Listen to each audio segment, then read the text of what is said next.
Hey everybody, it's day 3 of Giant Bomb's Game of the Year 2025. I'm your host, Jan Ochoa, and we're recording at Main Gear. Shouts out to Main Gear. Joining me, co-captain of the ship, as always, Jeff Grubb. Yeah, give me the year, give me the year, give me the year, give me the year. Game of the year, game of the year, game of the year. He looks good. Turbo Sean McDowell. Magical Mr. Mustafa. It's happening. It's happening. It's stuck in his memory, just like it's stuck in his memories. Chuck Zimmerheld. Tom Tugger. It's borderline problematic every time you say it. Speaking about borderline problematic, I'm gonna put him up ahead now. He's a bad boy of games media. Wow. Bird boy, Mike Minotti. Whoa, that was so mumble Jerry of you to throw me off like that. Oh my gosh, I'll be the rumble teaser to your mumble Jerry. It's Mungo Jerry, get it right. I always say mumble Jerry. I didn't want to correct you. Our own favorite, the coolest of cats, the prince of cats, Jeff Backler. Hey, no one will like this. That's actually the new motto of the website. Chuck, if we could get on that. Yep, I'm changing the logo. No one will like this. It's a universally bad idea.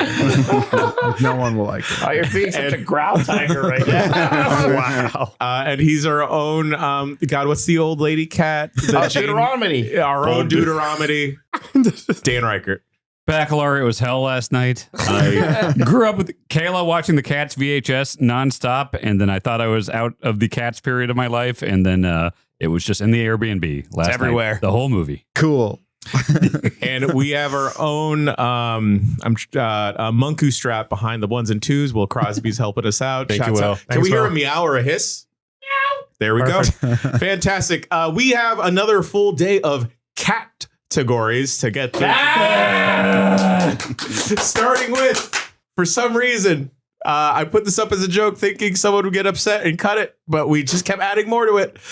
We have best cat from Cats. Brought to you by cats. Brought to you by Cats. I'm going to just fire them off real quick. Grisabella, Rum Tum Tugger, Mr. Mistopheles, Bomballerina, that is the sexy Taylor Swift cat, as well as Munku Strap, Victoria, Demeter, Jemima, Growl Tiger, McCavity, Rumples Teaser, Mungo Jerry, Skimbleshanks, Gus the Theater Cat, Jenny Dots, Jenny Any Dots.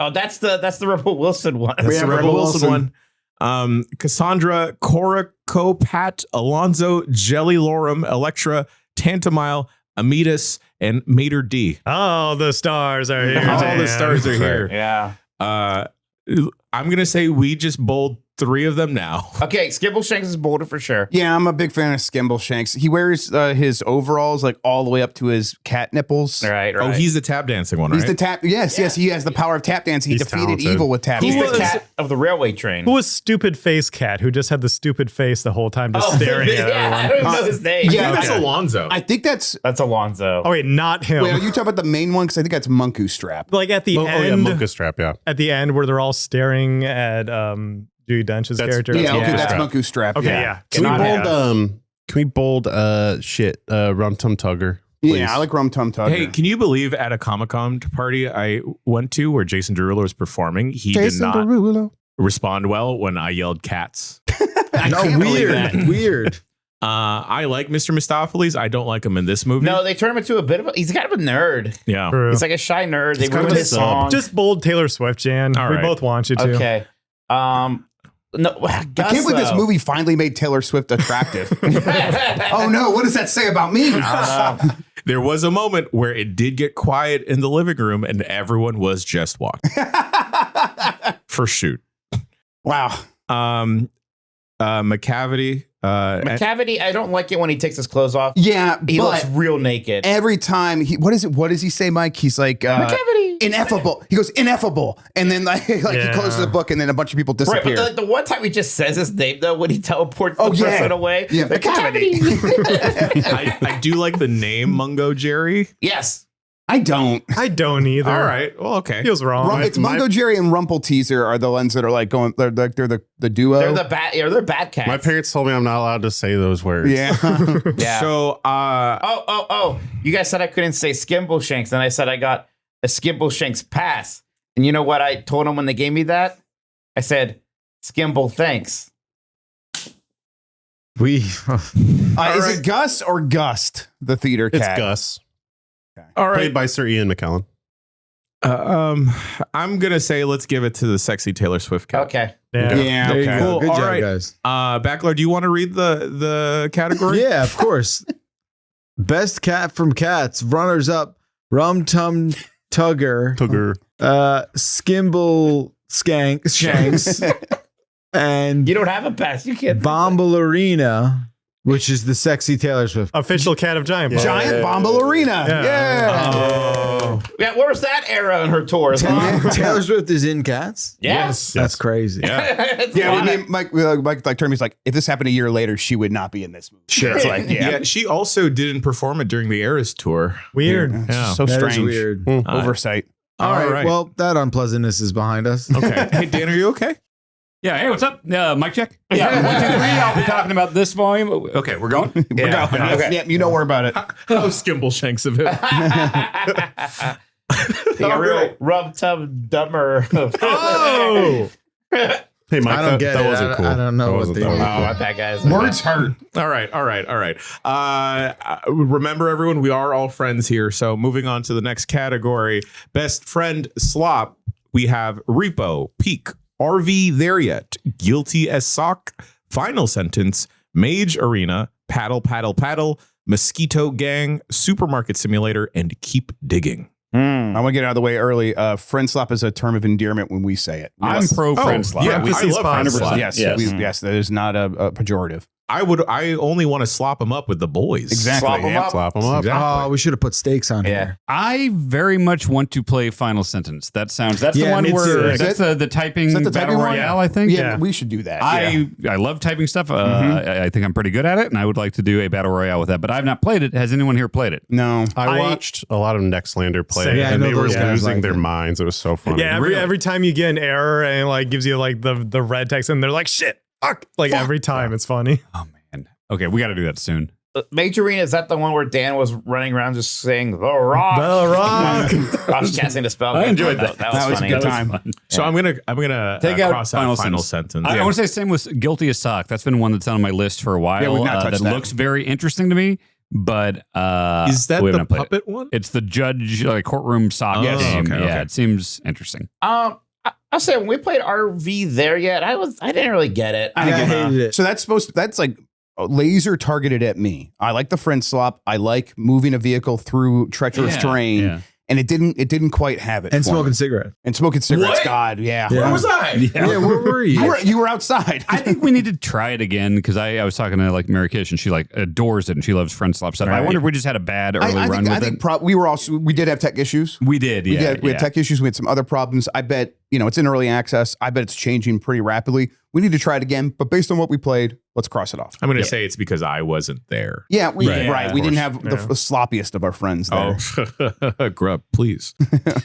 Yeah, I see Remap has been playing it a lot, and they're Mhm. having a bunch of fun. I didn't think it was the best one of these, but I do appreciate that Mosquito Gang had a mosquito cover of Daddy Yankee's Gasolina. Yeah, that's, That's right. right. I forgot. What were the about other that. ones? Was it Crazy. All Star, Gasolina? Yeah. How did it? Was it like mosquito buzzing? Yeah. That's yeah. crazy. Okay, I love that. But it did kind of seem unfair because if you were the human, it was very difficult to actually win the round. Like maybe we would have learned more if we like played even more, but with these Friendslop games, I think you kind of want to figure it out a bit sooner than that. Yeah. Yeah, you just want it to work. Yeah, well, let's cut ones that we didn't really because we did at least play that one. There's some here that like I Okay. feel like we definitely didn't stream. Did anyone tell me about Paddle Paddle Paddle? Yeah, that was when you Oh, guys all yeah. abandoned me and Bacalar. Oh, And, All right. and it was just We did well. And so it's a game about two people in a canoe paddling, and one person does one side, the other person does the other side, and you're on like these very narrow platforms, and you sort of have to like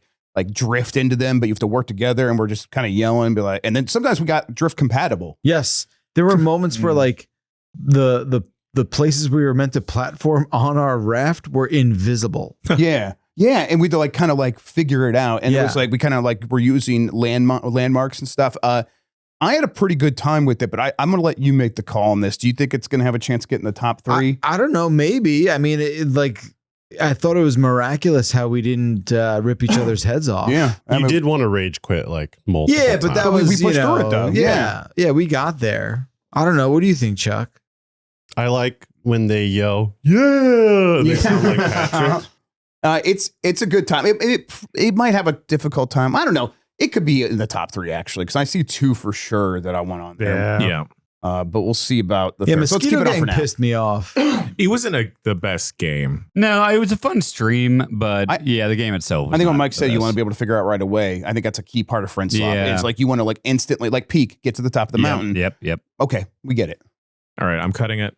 Also, as funny as Mage Arena was to stream, I don't know how much of a game there was there that we found out at least. That's fine. Okay. Yeah, but I mean, I don't know. It's still Friendslop. We can cross it off. You're right. Yeah. I mean, like out of these ones on the bottom here, I would say like Keep Digging. I enjoyed a lot. That's Yeah. one where the monkeys farted in each other's mouths It was. at the end of the world. It's funny because there's also a game about digging a hole, and that's a single player game. And I liked them turning it into more of a multiplayer thing here.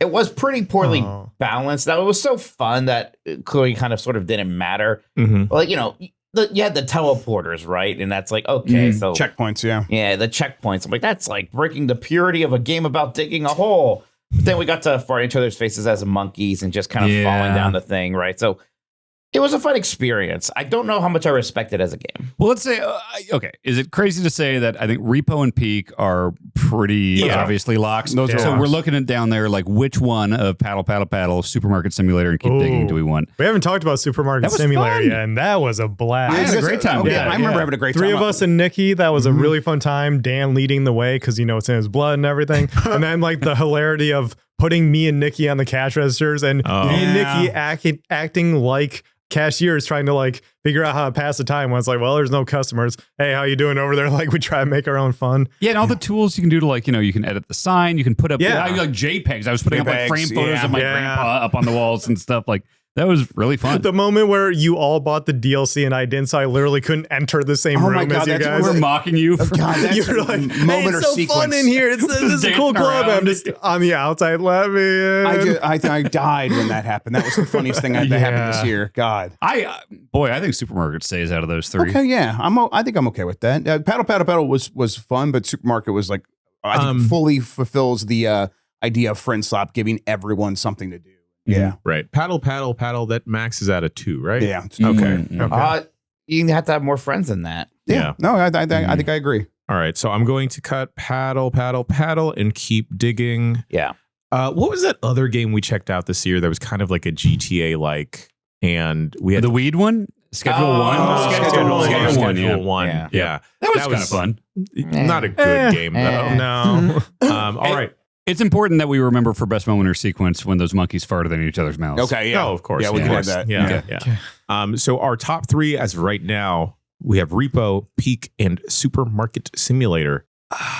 Boy, I think Peak is going to be hard to beat here. Keep in mind, Peak did win you yesterday or last I mean, week for Well, best for best multiplayer. multiplayer, we didn't even But- think about Repo for that. So Still, I mean, I will say that I like Repo's deployment of like the talking heads Yes. and like It's the eyeballs good. the most. the Terrence and Phillip heads. The Yeah. flappy Like, robot. Oh my again, God. It's I funny. remember Nikki and Sean hiding underneath a bed. And Right. both of them just like looking at each other. and Grub too. Yeah, we had the under the bed meeting. Yes, the under the bed meeting. Yeah. Yeah. I think that actually might put Repo ahead as the Friendslop game Yeah. because they lean so hard into that, but maybe the gameplay itself isn't as interesting as some other ones. It is just like Lethal Company, get valuable items into the cart. More bring things them do back. happen to you. I mean, right. Okay. So you're right. The structure of like what the game is asking of you is very simple and similar to the other games. It's not even just that's similar. It's just that I've always thought that concept is a little similar. I think that's what makes Peak the fun multiplayer game. Right. Is the teamwork. But this leans so hard into, like you said, like the flapping heads and the text to speech and everything like, like that. anything can happen. Like you don't know what the next haunted object is going to do to you. changes your voice. Changes your voice. You, your controls get fucked up. right. You and- work. yeah. You go in slow motion. Figuring out like what the music box did. They're like, Yes. why am I moving on my own? And then someone else has to look at you and realize, oh, dude, you're spinning with the ballerina. Yeah, you turned into like an irritating stick or whatever. And then Yes. and then we found that like one doll in the room, and we were all like, "What do we do here?" And like I think you attacked, or like you came in the room and like tried to pick it up and it attacked you. That sounds like, right. There's a little duck or something. Yeah, and we all like just scattered. Yeah, it was. Yeah. And there was cool moments like when we played it. Did we play it twice? I think in the first time when like everyone else had died and I'm like on my own trying to survive. And I found that like giant box that would get us over the edge. And you guys were like, I watched later because you were all talking on the other side. Like he's not going to do it. That's way too heavy. And then I managed to get into the car and get everyone back. I think that also like leans into the Friendslop of it all. Absolutely. Peak's also really good for that kind of stuff. And yeah, Peak does the gimmick stuff too. Like, I love the stuff in a repo where it's changing your voice and all that stuff. But like, Peak has those things too, where these items, and it sounds like they keep adding things too, where it's like, there's a thing you can eat, and I don't know what it's going to do to me. Like, when Kayla was just eating random mushrooms and got fucked up, and right. Peak does the fun thing too. When you die and you're the ghost, you can still talk to people. Yeah. It's really funny. Yeah. Or you get knocked out and someone has to carry you up the mountain. And stuff. I was going to say, I remember when Kayla was eating a bunch of mushrooms, Dan stayed behind to check up on her. And I thought, well, I should stay with these two. And then somehow Kayla came back to life, and then I died. And then Kayla was just carrying and yelling at my dead body. I'm like, okay, that's pretty sick. And like, the interactions with the items and stuff, like we've said yesterday, also like all of us being so dead set, like we're gonna throw this rope, you're gonna catch it, it's gonna be fine. You whiffed it.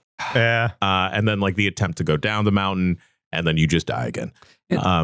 in such a pillar of Friendslop is that prox chat, and like it's great in repo, but also when you're like yelling down, canyons and mountains and stuff, that is funnier for prox chat than like, he's in another room, Yeah, I mean the prox chat in repo is like the enemies can hear you and stuff like that, but I still think you're right that in Peak, just the distance, echo, the distance, all that stuff. When someone just comes from like a whisper to like, wait, who is that? I thought you were dead. That's so funny. That does add a lot. I feel like it was always you and Kayla Jan, just sort of being like, yeah, she's just acting like she would in real life, just sort of, wandering around. And she do be yelling. She do.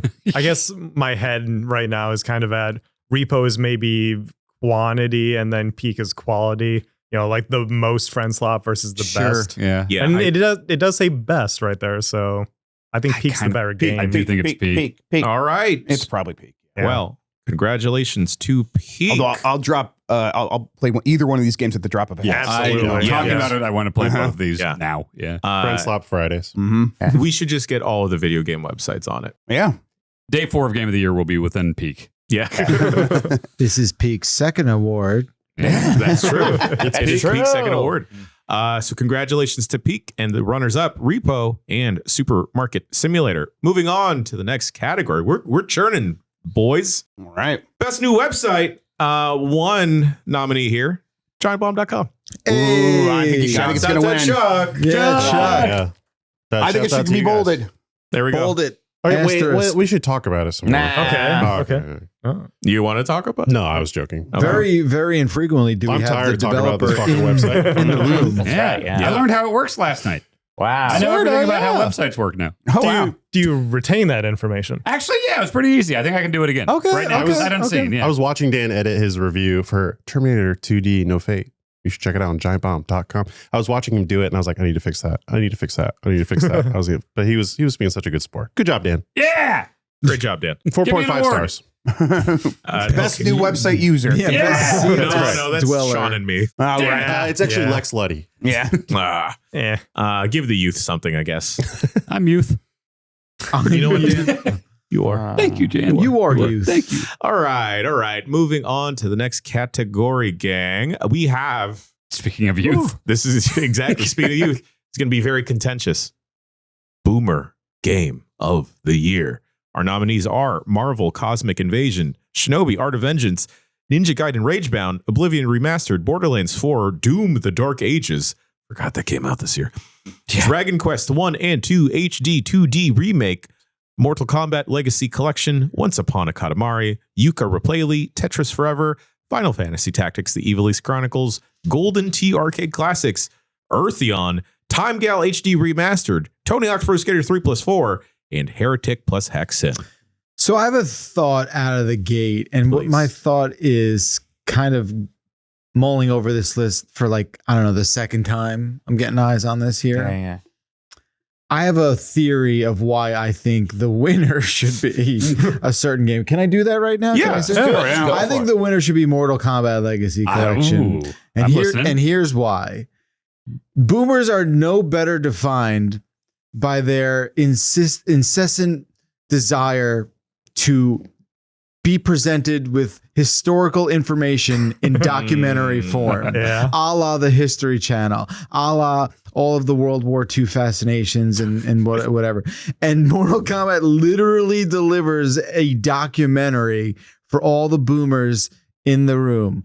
I don't know how else we can better define Boomer Game of the Year. I have been eating that up so much. Than a game that literally basically puts you in a lazy boy, puts slippers on your feet, gives you a cigar, and is just like, why don't you sit down, Grandpa, and why don't you watch a movie about your favorite Mortal Kombats? Yeah, and like Grub and I talking about it, like it just blew our minds that like it had the moment that Ed Boon had the idea for the spear during the mocap stuff, like getting to see that moment happen on like they had the camera pointed right at him as he came up with the idea. Yeah.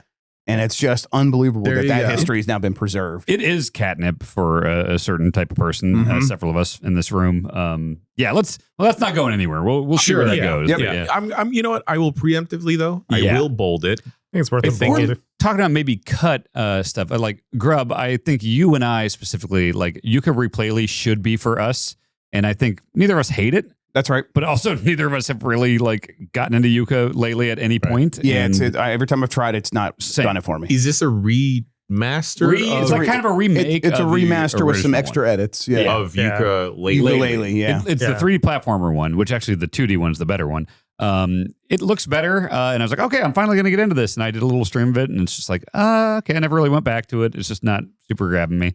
I would say we cut that. Okay. And I didn't get a chance to play Time Gal HD Remaster. I threw it on there with the hopes that I would. I've not, so we can cut that unless anyone else. I mean, it's really cool. Hell is Time Gal? It's like an anime version of Dragon's Lair. Yeah, it's like the best. It's supposed to be one of the best of those kinds of games. I see. Could I ask that we chop Shinobi Art of Vengeance from this list, because I think boomers would hate that game. So as somebody who does love the old Shinobi games, it doesn't really play very much like the old Shinobi. Yeah. It's got the juice. It feels amazing. It's a very schmoovement game, and I don't think it hits with boomers. Yeah, as kind of the champion of that game, I agree, because I think it feels so modern that it's almost like, shed the like boomerness of the old Shinobi. We're positively cutting a game, which is it's too good to be honest. It just doesn't feel like a boomer game. I agree. One I would like to go to bat for on this list that I think should be bolded is Final Fantasy Tactics: The Evening Chronicles. See, interesting. I was about to nominate that to get cut, Chuck. Wow. Tell me more. Yeah. This is conflict. Wow, okay, it's bad. Friction. No. I love it. I think if it's not on my top 10, it's like right around there hovering. And I think just like the quality of changes that they've done have like modernized it in a way that I'm glad that there's so many people that can finally check out Final Fantasy Tactics that either only ever checked out the GBA titles, and it doesn't feel like a boomer ass game the way that some of these other games make me roll my eyes. Parentheses positive, maybe. But like, I don't know. I feel like the writing is so fresh, and then just seeing some of the devs talk about how the story still resonates, unfortunately, with the modern world we live in. I don't think of it as a boomer game just because it still feels it feels like a fresh coat of paint. I think for a lot of like the people that did play it at that time, I think they would be like, good, another reason to play that game again, which I think is kind of like maybe the definition of this category. But I don't know. Does anyone like feel like they have a good grasp of what we mean when we say boomer game of the year? Because to me, it's like, oh, great, another reason to go back to this game I played my entire life. Or it can be the spirit of something too. I thought it was that. Sort of right. Retro inspired, I think, is maybe a term for that. Or a really good remake, I think, can count. Exactly. Or bringing back something. Or it has like a lot of lead paint in its bloodstream. Right, right. No, I'm kind of with you, Chuck. I definitely thought more of like, I guess a bit of not a negative connotation, not like these are bad games, but they certainly serve the boomer. It's narrow casting. Yeah, and boomer is never, it's targeting a more specific older audience. Yeah, I was going to say boomer is never used to sort of like, praise a person. Well, for everything we just mentioned, I'm nominating a cut in Doom the Dark Ages. Because I also think, did any of us really play that? I did halfway through it Yeah. and kind of tired out. I did too, and it's also like, yeah, it's boomer in the fact that Doom is an old series, but like it feels new enough to like, I don't think it really Okay. Yeah, I belongs think on you here. just do the same thing with Borderlands 4, honestly. It's a slightly less lame version of Borderlands 3. Did anyone spend more time in Borderlands 4? Put a few hours into it total, but It crashed on me a bunch and I gave up. Well, it sounds like you're not a real gamer with a real PC. That's right. Wait. Premium. You have Yeah, you're not a premium PC. gamer, Chuck. Sorry, Main Gear didn't give me a PC. Okay. Shouts out to Main Gear. Yeah. Maingear.com/giantbomb. Chuck, use maingear.com/giantbomb. Oh, okay. You can Well, buy you guys Mike's need to- you guys faceplate. need to give me more money so I could buy a PC from Main Gear. Oh, never mind. Oh, yeah. I think we need to call a meeting right now. You want to unionize, Sean? You want to? Ninja Gaiden Ragebound is very much trying to be a direct sort of successor to those Ninja Gaiden games while giving the fresh coat of paint is like, hey, let's really amp up the platforming action. It does a really good job at that. So a few other things going on while also being very old school in its presentation. Yeah. One of my favorite games of the year, like it's definitely like top 10, top 15 range. Yeah. I don't know if it It feels like a throwback, which kind of feels in my head feels in spirit. I would like to see it stick around a little bit longer because I feel like unlike Shinobi, it really is trying to be the retro Ninja Gaiden game in a year where we had two other more modern Ninja Gaidens. Mike, you really like Dragon Quest 1 and 2 HD. 2D remake? I've only played 1. I played through 1, then took a break from Metroid. So I haven't started 2 yet. But it's very similar to what happened with Dragon Quest 3, where it's like a good mix of being that original game, but then they do add a lot of kind of small changes, and especially like little story beats. Thought that the game is suddenly super filled with story. The original game is very bare bones.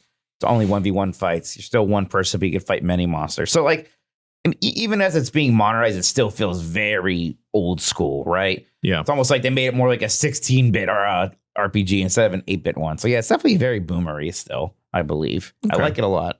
All right. Tetris Forever came out in 2024. Well, that's a boomer thing. I think I do. did. Oh, demerit on also Jeff. boomer thing to do. Boomers can't handle looking at Tetris Forever too long. Nope. Boomers I hate would like calendars. to cut Oblivion Remastered. I think they did a wonderful job. They kept in the flubbed voice lines, and it's got a lot of its old charm, but I don't know if it like grabbed anybody in this room. I mean, I really wanted to spend more time with it. Yeah, I was having a same. good time. I think it's pretty good for this category, other than the fact that it had some bad tech issues when it launched. It Yeah, it's probably heavy. still does. I mean, it's it's a Bethesda game. Yeah. It's a game and it's an Unreal Engine game. So Yep. We can. Yeah. Okay. got it.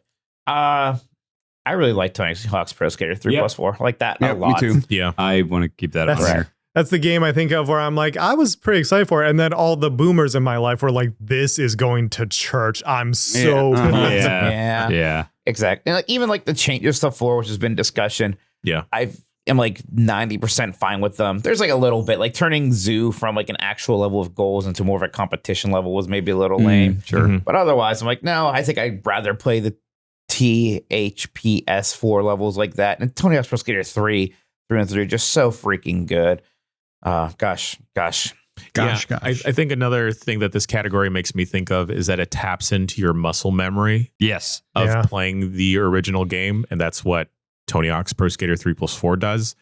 I feel fine bold in it. Yep. Hold it, baby. What's Eartheon? Ooh. Ooh. Eartheon is Yuzo Koshiro, his studio where he works. He's like designer and does the music. And then he works with one other person that does all the coding. It is a new side-scrolling space shooter. Okay. Shmup that can. They released it for the Genesis as well. Oh, wow. And it's really, really good. Wait, Yeah. the Shoot Genesis? Like Yes. It the does have game itself, cartridges? the Yeah, game yes. itself is a Genesis ROM that on Steam uses an emulator to play it, and then they have physical copies coming later as That's well. Oh, that's cool. That's I like cool. that. Like all of that stuff is extremely boomer. And Yeah. And like it's such a boomer genre too, right? Yes. Yeah. Yep. Right. Yeah. and it's really fun to play. It's one of those ones where it's like you sit down, you can play it, finish it in an afternoon, but then you can go back to it and there's a lot more to like learn and master. But yeah, it's also just a solid shooter that has all this accoutrement around it that kind of puts it over the top for being a boomer game. Yeah. Let's keep it for now. No, Keep it yeah, for sure. Heretic and Hexen. I think they did a really good job. I learned that I like Heretic and maybe I don't like Hexen that much. Okay. I like the playing those games a bunch though, Mike. I don't kind of feel like it'd be you and me deciding to keep it. I love these as well. And I love what they inspired in terms of like games that directly reference these. I'm trying to think like a Medieval, for example. But those are better boomer games than these games. Was this a Night Dive? This was a Night Dive. This is Night Dive. So they touched it up. And they did a few things. They also did Outlaws this year, which I spent a little bit of time with, and I like that. Why is Outlaws not on this list? They also did System Shock, like Anniversary Edition, which was really good. Yeah. They always do good stuff. None of it's as good as their Power Slave Exhumed from a few years back. Yeah, I mean, I do. They did a really good job. They added some nice quality of life stuff to the game.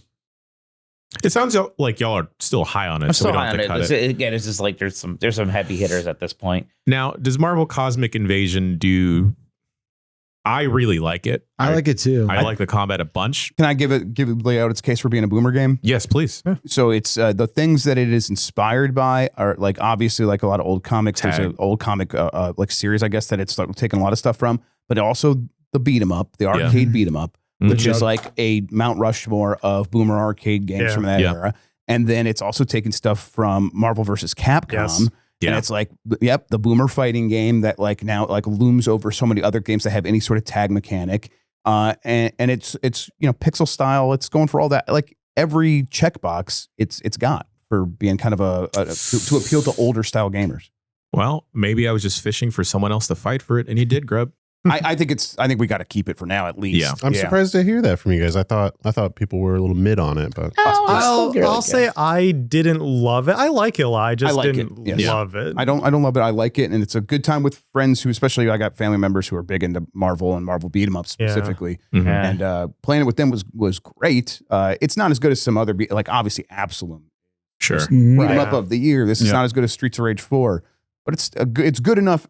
And then everything else kind of puts it over the top of being like, oh, it's worth the money. It's worth spending time with. Yeah, the familiarity with Marvel definitely will help the casual person or lapsed gamer get back into it. Yeah, they should have added Cyclops, though, huh? Thank you, Mike. I know. Thank you. That might hurt it in the end. Golden Tea, I mean, it's very boomery, but also... So Golden Tea is another one of those collections that is from the people that did Mortal Kombat Legacy Collection and Tetris Forever. It's just not as good because the games aren't as good. Right. Golden is this the one where if you have a trackball mouse, you can flip it over and you spin it? Is Really? that the one? So smart. Yep. That's smart. Cool. That's cool. Who has a trackball mouse though? Yeah. Boomers. Yeah. You probably got one in your closet Straight somewhere. to the top. I did just realize Terminator 2D No Fate would absolutely be a boomer game. I mean, it's based on a boomer movie and several different genres.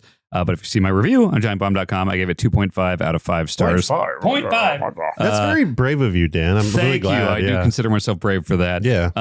It is good at some of the stuff it's doing, but ultimately it is very, very short. I brought up the $30 price point being a huge downside, but I don't think at any price it would necessarily be top 3 here, but definitely a boomer game. And I like that. I love the Katamari games, but I've never really thought of Katamari as a specifically boomer series. I think it's actually very timeless. I mean, they just bought an Apple Arcade game this year that is also excellent. And I kind of feel that the formula just holds up as just this fun, esoteric thing. And I don't think of it in the same way I think of the rest of these games. So even though I love Rolling Live and Once Upon a Katamari, I don't think either of them fit in this category. Sure, agree. I'm with you. Can I fight for something that I'm glad we didn't cross out yet? Yeah. Final Fantasy Tactics.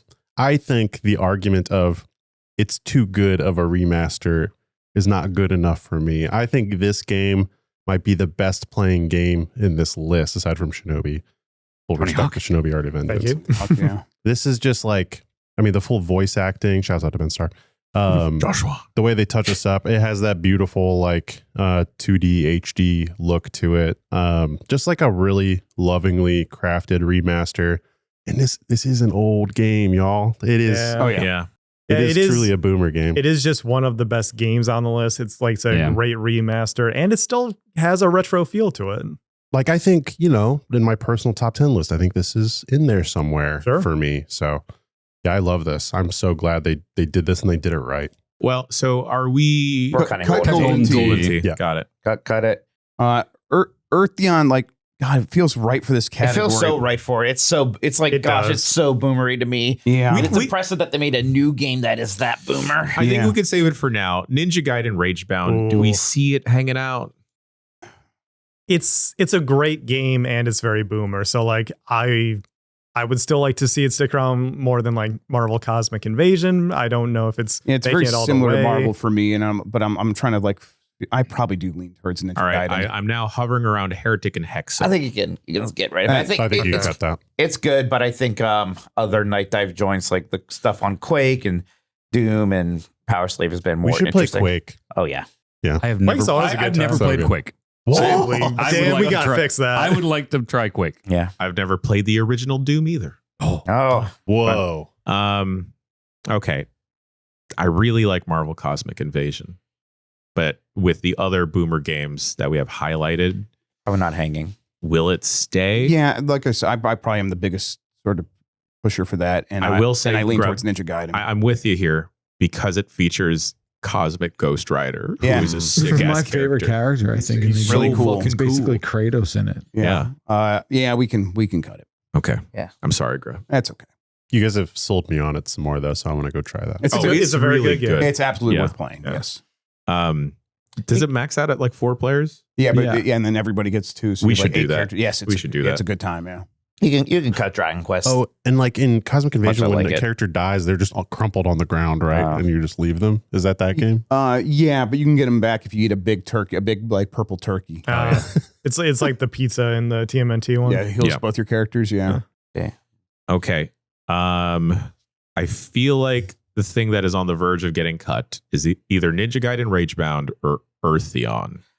I'll say as someone who's been talking up Ninja Gaiden, I feel like Eartheon fits the category better. It's so boomer. It's so boomer. And It's a great game. Yeah, it goes over the top to be boomer. Like Yeah. it's like its core sort of Yeah, selling point. I respect how boomery it is. Yeah. It like makes me it makes me feel old when I play it in a way that I like. Like, I mean, the fact like releasing it on Genesis is one thing, but that means like Yuzo Koshiro had to go back and use the Yamaha like sound chip and stuff to make Oh. music again. The thing that made him famous in the first place. That's cool. It's Yeah. cool. Like it's a whole cool concept. Yeah, it really is. So we have 3 bolded right now, but we still have 2 more that could be bolded to stay as part of the conversation, and that is Ninja Gaiden Ragebound and Final Fantasy Tactics. Between these 2, I would definitely lean towards Tactics. Yeah. I do too. I would give it up for Final Fantasy as well. Okay. I love Ninja Gaiden Rage. So Yeah, we same. have 4 bolded right now, One too many. and we need to cut one of them. But once again, let's go through those. We have Mortal Kombat Legacy Collection, Final Fantasy Tactics, The Evilise Chronicles, Eartheon, and then Tony Hawk's Pro Skater 3+4. Thinking of Tony Hawk as a boomer game kind of makes me upset. Yeah, but I mean, It is. But it is. It's from the late 90s. It's a different kind of like yeah. Series. I mean, We're 20 getting It's this like a this is the Scott 2000s. We're getting a Yeah, little, but maybe it's like a close little enough. 99 was Yeah. right, the 3 No, and 4 is I 2000s, fully yeah. agree that I'm old as shit now. No, you're not. But I think I think your instincts make a good point. I mean, right? but like a Because car from 25 years ago would be a classic car now, right? So, I guess, but you know, if we're going by that logic, boomers are 75 years old, right? Like so. Yeah, right. yeah, Yeah. right. We know how we're using it, though. Yeah. I think Tony Hawk is like it's kind of, I just don't Is it think too young? I think it's too new. Like Yeah. I showed my kid that and he's like, this rules. Like a boomer game he shouldn't like. Dan, thoughts? I keep thinking about Mortal Kombat. I mean, literally, like 2 days ago at the airport, I was watching those documentaries and I was watching the old, TV commercial with everyone running through the streets screaming Mortal Kombat, and it was like, Mortal Kombat's a museum that you go to on your like it's a museum that an old person. We'd would be go to. remiss not talking about that collection's like problems, and it does have like it's not the greatest emulation. It has input lag problems, some worse on other platforms. I think it's interesting because I think in the boomer perspective, you almost don't care as much about that Sure. stuff because you That's- do just that want was the also museum. it was mostly on one platform. It It was was PlayStation, it was right? the biggest one. Yeah, the PlayStation release Right. had the issues, but That's a like I think they're problem. working on them and stuff. on the other platforms, it's like, especially PC, it's fine. Yeah. Yeah, but like just watching that stuff and playing the individual like versions of the Sega and the Super versions of Mortal Kombat 1 and remembering like, oh, when I'm in my house, I've got, the blood code and stuff. Then I go over to Larry's house and he's got the like stupid sweat Super Nintendo version, like remembering those schoolyard fights about like, it really brought me back to like, first and second grade. I think it's maybe the game on the list where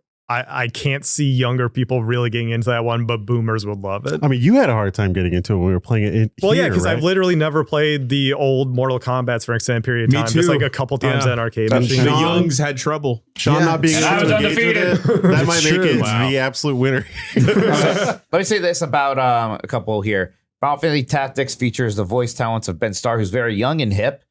Tony Hawk's Pro Skater 3+4 features Jack Black. Who's kids? Who's huge with kids? Minecraft. It does have Bam Margera, and there was like a push to get Bam Margera in, and that comes exclusively from boomers. So. Look, I've never heard a kid bring up John Tobias. Yeah. Wait, listen, we're still talking about cutting one. Like, Yes, that's Yeah, where we we're do at. have to. I want to say something painful. Yeah. You guys are talking about Earthyon. I can't imagine what you're talking about. Shmup. I appreciate the cartridge, but I need to see this, touch Just this. picture, have you ever seen like Thunder Force or just any 16-bit Like squad space shooter? Scrolling spaceship It's shooting just that, things. and like What they was did a that? really good R-Type. job. Was that one Hellfire? Gradius. Yeah.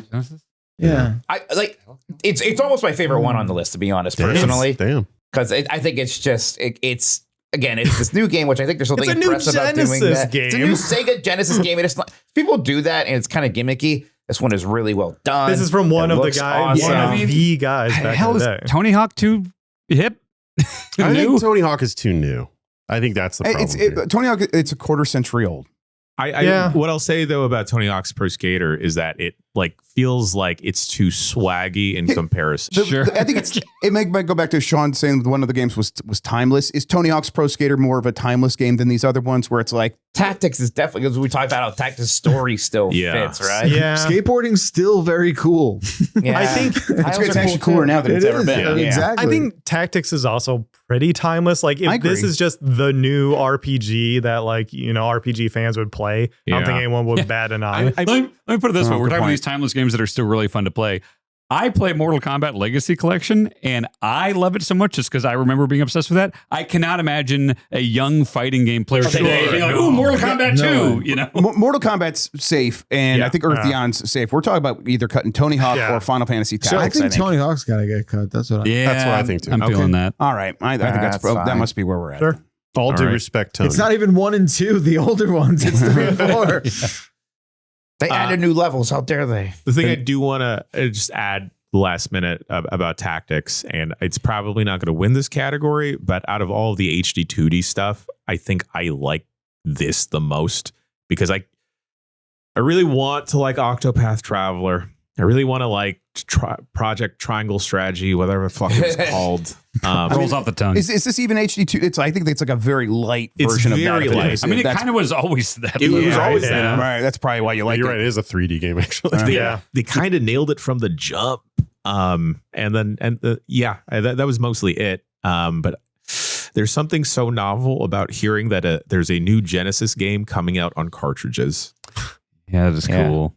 Yeah. The thing about Mortal Kombat Legacy Collection is it bouncing back and forth between the museum and the games, where it's like you are in the museum and you're seeing the documentary, and they say something about the game, and you're like, man, I want to go play that right now. Then there's a button right there. It's like, just go play the games. Yeah. And bouncing back and forth between those two states is like, they nail that stuff. And it's like, that's like for our age group, Grub, specifically, like Atari 50 is fascinating and it was put together so Atari well. 50, But it's like, I love this is Atari- way before my time. But I still love Atari 50, and this is Atari obviously 50 is better. the greatest generation, right? That's too old. Right. Whereas like Mortal Kombat is like, oh, this is specifically for me. Yeah. You know? When we were having that little tournament here in this room, like you mentioned, Chuck, That's fun. it did feel like being at a friend's sleepover and just passing the controller around. And that does feel very boomery. I got my cheeks clapped playing that. It was, and I was having a blast. It was so fun. It was amazing, like remembering that smoke combo that I used to do as a 10-year-old, and it just immediately like, I hope this still works, and it did. It was this bizarrely good feeling. Can I make a real pitch for Mortal Kombat being the winner here?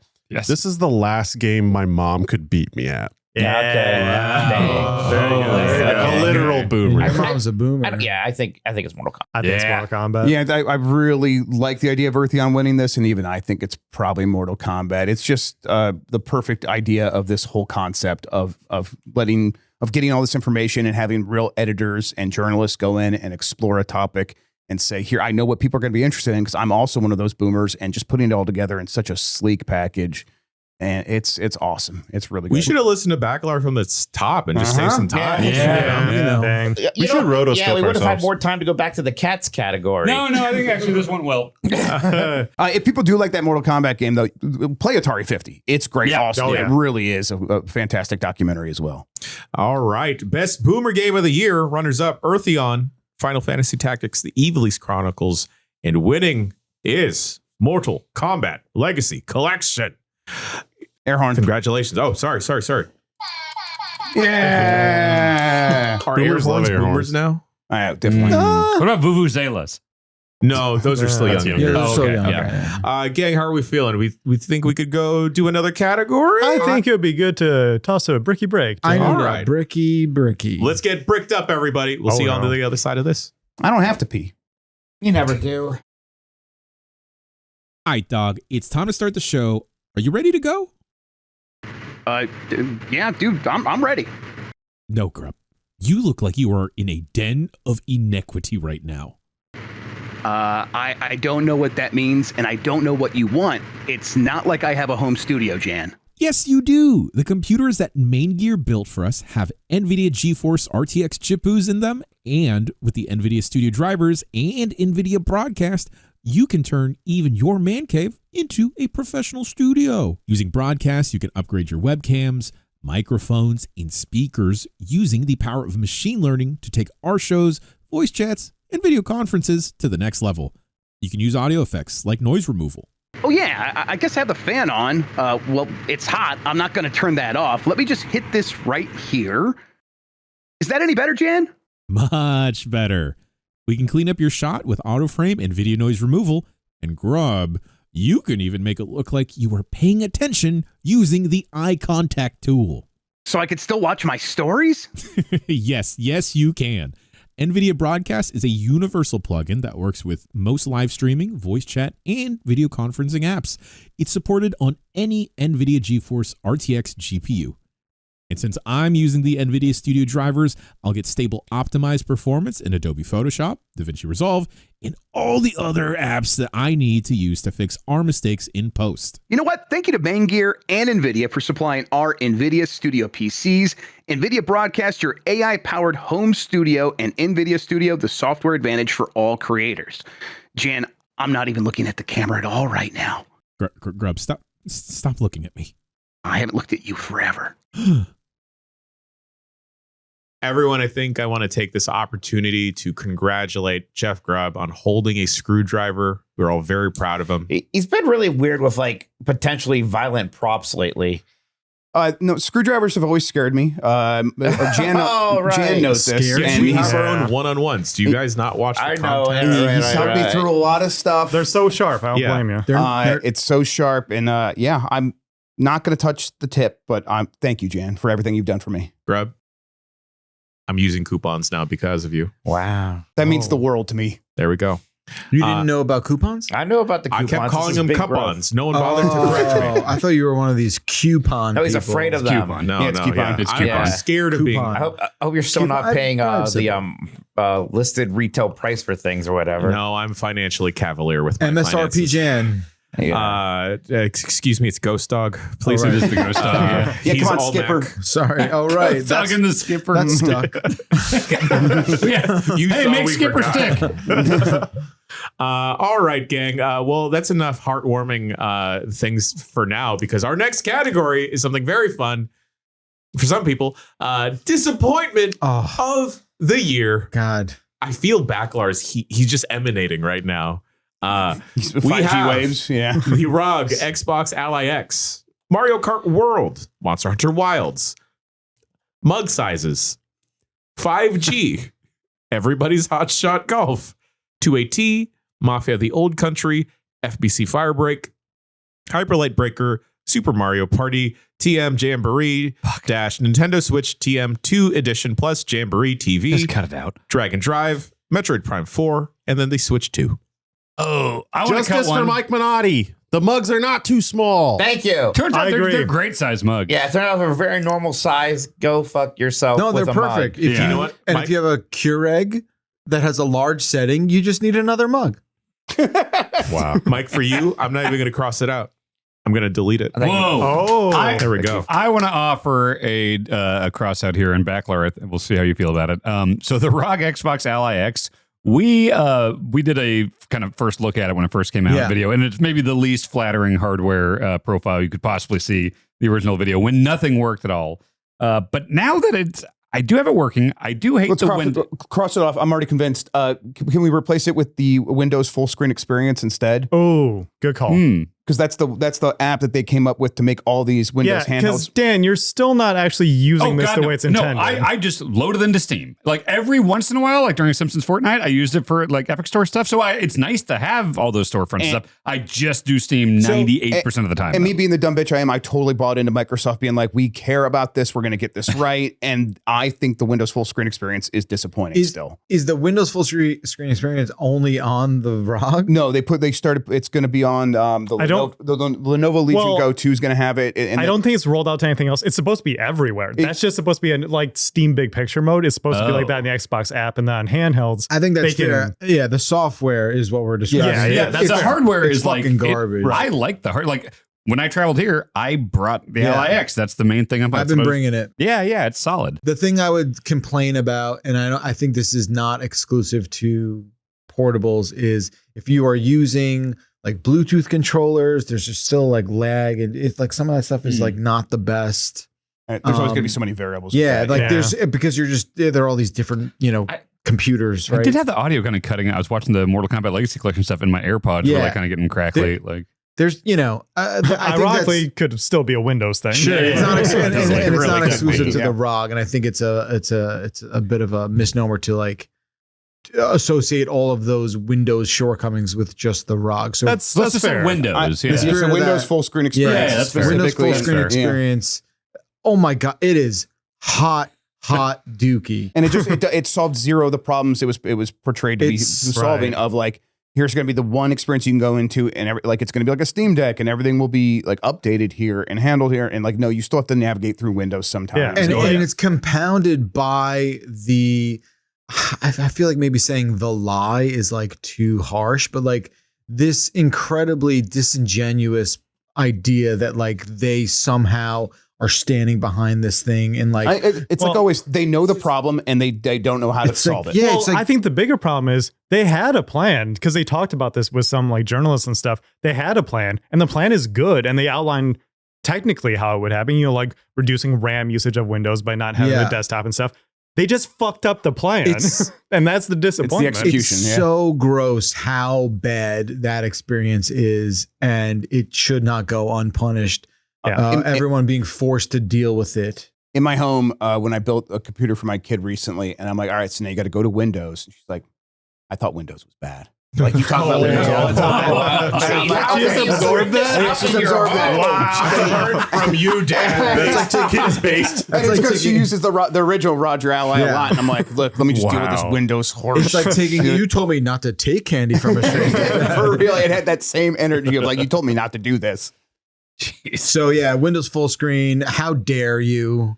Yeah, take the Ally off. So yeah, just the Ally's fine. cross out the Ally X. There we Yeah. go. Did anybody even really have any hopes for Drag X Drive? No. It's like, and yet it's somehow still very disappointing. Yes, I think It's that- worse than you would expect. Exactly. Yeah. That's what makes it uniquely disappointing. But is that- maybe the chasm is not big enough there. Yeah. Well, I think that's the ultimate winner. This is the one that like, oh, we're all excited for it, and then like, yeah, the chasm Right, being the right. widest. Yeah. the bar was low for Drag and Yes. Drive, and then it somehow still fell under it. If you're Yeah. gonna make a game where you're representing like part of the population, like When nail you the, talk about this, there's nothing to do with wheelchairs. Nail- This is just Yeah. chairs that happen to have wheels. So weird. but nail the details. Like show some respect to like what you're trying to do. Spend the time on it to get it right. Oh, I thought they That's- were like Yeah. cyborgs. they like, and Nintendo won't call them wheelchairs. Is it a base war situation? I wish it was a base war situation. Every day of my life, I wish was a base war situation. I thought they were just cyborgs like bolted into the chair. No, they made a game like about like wheelchair basketball and made it seem like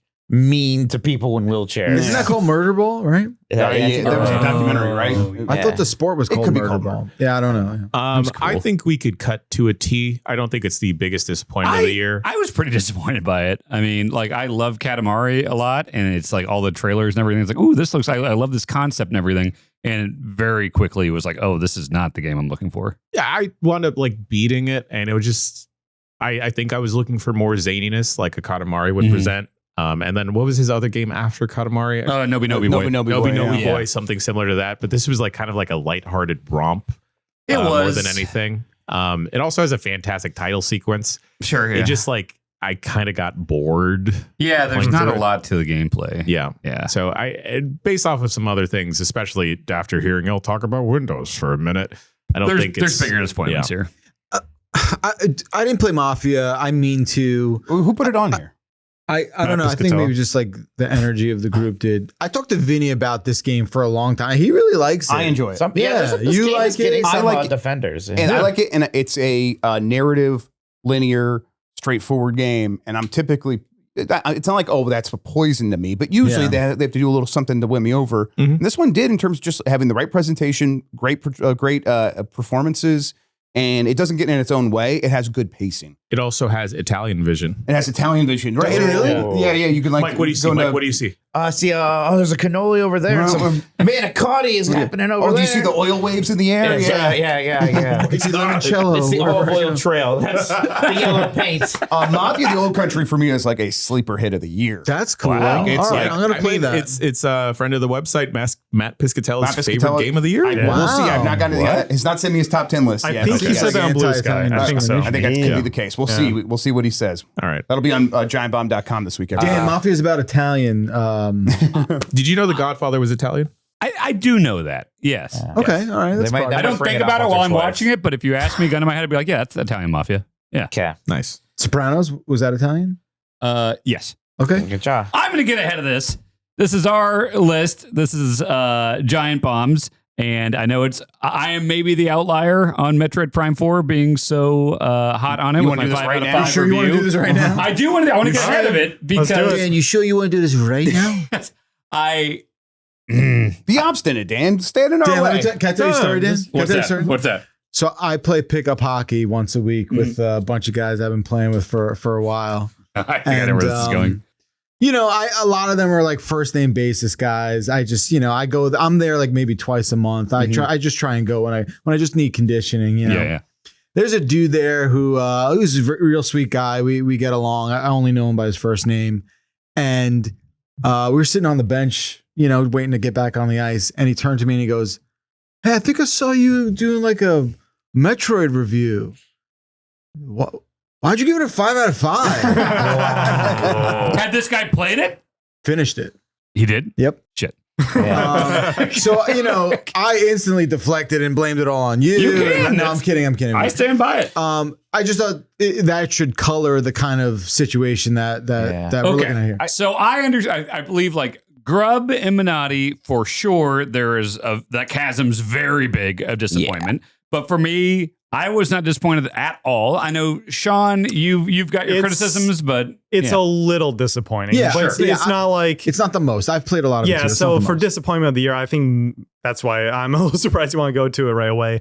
I'm not sure it's well, sure. I don't know if that's happening right now. I don't think it's the most disappointing thing, but it did disappoint me a little bit because like the guys said who do expect more, we expect so much out of Metroid, and while it let them down a lot because it wasn't what they were expecting out of the game, even for me, knowing what to expect, knowing what Prime 3 was, what these trailers were portraying, I'm like, oh yeah, that's going to be like this follow to Prime 3. That makes sense. It was still a little disappointing to me. Yeah, I think that's the thing, right? Like everyone knows the development turbulence, right? Everyone knows the path of how we got here. Even accounting for that. Right. Like, even still, you didn't quite stick the landing. I'm not saying it's the most disappointing, but it might be a bold. It's not going anywhere. Okay. Not right now. Yeah, not right now. I saw him beating it, but like that's because I'm I'm kind of slowing down immensely. It's like I'm almost pushing myself a little bit. And somehow I'm liking it less and less the further I get in. Wow. That whole lava area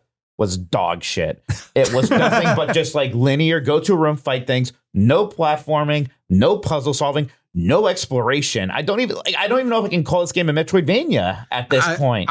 We did say that line on the bench. We're like, this game's not a Metroidvania. Okay.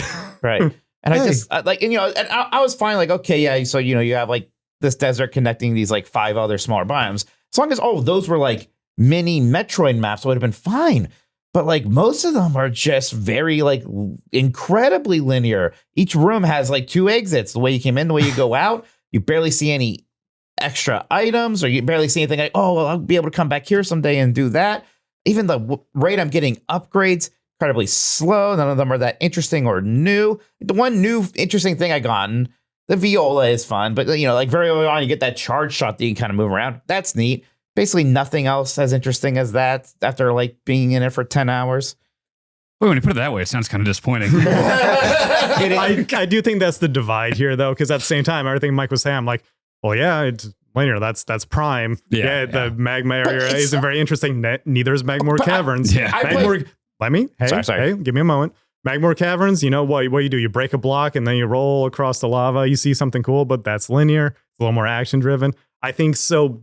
A lot of that is what Prime is and what differentiates it from the Metroidvania. I deeply disagree. I think that Metroid Prime 1 did a better job of at least faking it. One did. One. You know what? I don't even care about the comparisons anymore. Metroid Prime 4 is a pretty bad game. It doesn't have like, even like comparing it to itself, the gameplay, the mechanics are so fun, so good. Like moving the character around, aiming, shooting, going into a morph ball, getting on the motorcycle, all of that is it feels so good. And then the funnest stuff you do with that usually is the combat. And there's a lot of that. The whole last half of the game, last third at least, is an action game. And it's an okay action game, but even then it's like, it gets pretty repetitive. For me, where it breaks down is going into these smaller lopped off areas, and they are, I just don't feel like I am this explorer in any way. Mm-hmm. Even when the other games fake that, they did better. They did a better job of at least make it feel like, okay, you found a new home base at this save spot, and now you can go out there and sort of poke and prod in this area and see what you can find. There was at least some of that in the previous Prime games. This has none of that to its extreme detriment, where it just feels like you are going through the stuff that they could get done to get this game pushed out the door. That's what it feels like the most. And I do think that's where we meet in the middle when you put it that way, because that is what's disappointing for me as well, is the fact that it's not giving you the vibes as much. It feels so like, if there is a delineation, it feels so Prime and not enough Metroid, that I think that's where the disappointment for me comes from. Yeah. I guess I just never really thought of Prime the way you are. Like, Prime 1 I played through multiple times. That game is always so pretty open to me. It feels like it does leave room for a lot of exploration. I just did Prime 2, and the same thing. I was exploring constantly. I was getting lost. Sometimes I didn't know where to go next, and that felt really good. Like, Prime 3 is the one that I played half of, and I kind of fell off, probably because I wasn't liking those aspects of it. And, it didn't really occur to me that this was going to double down on Prime 3's, what I kind of thought were perceived as maybe misdirections for the series. So yeah, like, that aspect of it is disappointing to me. And if they think that's what Prime should be, I think that's a deeply flawed way of thinking about the series. I think there's a couple easy cuts. Yep. Let's keep it for now. So we can keep things moving. Hyperlight Breaker, anyone play it? I know that a couple of people were fans of Drifter. Yeah, I like Drifter. I like Drifter, and then I never got around to Breaker, specifically because people were saying it was pretty disappointing. So I'm just going to go ahead and cut that. I'll cut or offer up Mario Party, because like, even as like the resident Mario Party guy, I don't trust these, like, when Nintendo announced this, Jan, we played the thing. Right. Like, there are a couple funny. Let me play. What's that? It's the one thing they let me play with your companion. Even you can play this. Yeah. I didn't love the original Jamboree, and also just when they do these convoluted, Nintendo Switch 2 edition plus this thing, it's just like, it's rarely substantial, except for like Bowser's Fury, which is like insanely good. But right. I think we should keep it because we all thought we'd be able to play with a camera stuff. So yeah, so online. this is where it's at for me, where it's like the camera stuff in the main Mario Party that they added. That was great. That's cool. fun, and that's what I wanted. So it met my expectations on that level. And then they were like, we look at the Jamboree TV thing, and we all got excited about the possibility of doing that exact same thing together online with each other. And that's local only with no It's obvious insane. good reason whatsoever. In direct contradiction to a support article they have that that's explains right. step by Oh my step how to God, play that's online. right. That's right. That all was of insane. this is why I think this is just bad. I don't even know if this is a disappointment because like it didn't ever That's- sound great to me. I kind of I get what you're saying. and like, I there, didn't even yeah. like the original game that much. I was excited about it, but I was more excited about the cameras in the main game, and that works. So there's not much of a chasm. I You're think right. of everything on this list, this is the one that's most likely to disappoint a child. That's true. Yeah, you know, Well, but fuck them kids. Yeah. And Also, honestly, they could play. A lot of kids are going to be playing it have you locally. seen, like, look to your left a Oh, little? yeah. Also, kids hate Mario Party anyways. They cannot What handle it. are you fucking No. talking about? No. Well, the kids think they like it until they start playing it, and then it's like a meltdown. Like, and Well, they- they're weak then. yes, they Well, absolutely yes, are. they cannot handle Mario Party. They I- always have a bad time because they lose to adults and they don't like I it. think lose this one is one of minigame. those, it was ultimately a minor update. Like, yes, it was a paid update, but it's one Sure, of those yeah. like add-on things that they do to like Yeah. play into Was it? Switch 2 It was like gimmicks. $20. It was like didn't $20 get- bucks. If I didn't get excited by this, why would there be a chasm? Like it's Yeah. I think the chasm arguments kind of gets me. Yeah. Yeah, I sure. think you're right. let's cross Okay. that out. Okay. Do you guys really feel like this? Even though I just dumped on Metro Prime 4 a bit, you really think the Switch 2 has been disappointing? I added to a list and I wanted to talk through this because Yeah. I'm pretty disappointed by the Switch 2 actually, because Yeah, when I that's actually fair. step back and think of it as the Switch 2, what really does it have going Magnets. for it? Thank you, Dan. Like in terms of you think of the 2, the new system. And I know we've moved into a position where like the PS5 is kind of a PS4 Pro, sure. All But these you- consoles are iPhones now, right? Exactly. Yeah. But you do still get those exclusive experiences where like, we're taking advantage of the SSD. We have such a better processor. We can do things like this. You have exclusive experiences that feel like they couldn't be done the old one. Whereas with this, we have Donkey Kong Bonanza, which literally could be a Switch 1 game. They said it was going to be. They just moved it up so that it would perform better. And then what else do you have on the system? It's kind of Switch Pro experiences. And there's even ways where it's worse than the previous thing. The screen is so much worse than the Switch OLED screen. I felt left down by it because I spent a decent chunk of change to get a system that is in some ways worse than the system that came before it and doesn't have a ton of new stuff going for it, even if it is cool to play these games with better performance, higher resolutions and stuff. I'm not feeling like it's a Switch 2. You know what I mean? Yeah, and I understand that, but like the better performance thing, that is a very big deal to me. Like I bet Bonanza on Switch 1 would have been pretty rough for most of us to even be able to handle. I use my Switch 2 every day, so I don't know. And I even if it is the first party stuff, and the first party stuff, this hasn't been Nintendo's best year. Obviously does not compare to Switch 1's launch year, which was ridiculous. But Bonanza, very good. Kirby Air Rider, surprisingly good. Metro Prime. Right. That's not a Switch 2 game. Oh, right. Right. We haven't talked about Mario Kart yet, but even just like this is a great place where I played Hades 2 and Silk Song. And I know it was a better experience there than I would have had on my Switch 1. There's like a general state of consoles now we talked about, right? Like they aren't as exciting as they used to be. And that is a bit of a bummer for sure. Yeah, in my head, it's like to talk about my personal chasm for this. My expectation was this is basically going to be a Switch Pro, and it was a Switch Pro, and it's a very good Switch Pro. I think. I think you're allowed to have I think the expectation that a follow-up console needs to kind of meet a higher bar is correct. Yeah. And it's I think unfortunate that we're not there anymore. Yeah. But again, that's how I feel, and I've sort of made peace with that. I think the performance was such a big thing for me. Like it's just got to deliver on that side of things. And it's been pretty good in terms of its tech. So it's like, I'm a little bit in between you two guys, I think. Yeah, it's just like they have such a better processor and stuff. Like they could do similar things. They just chose not to.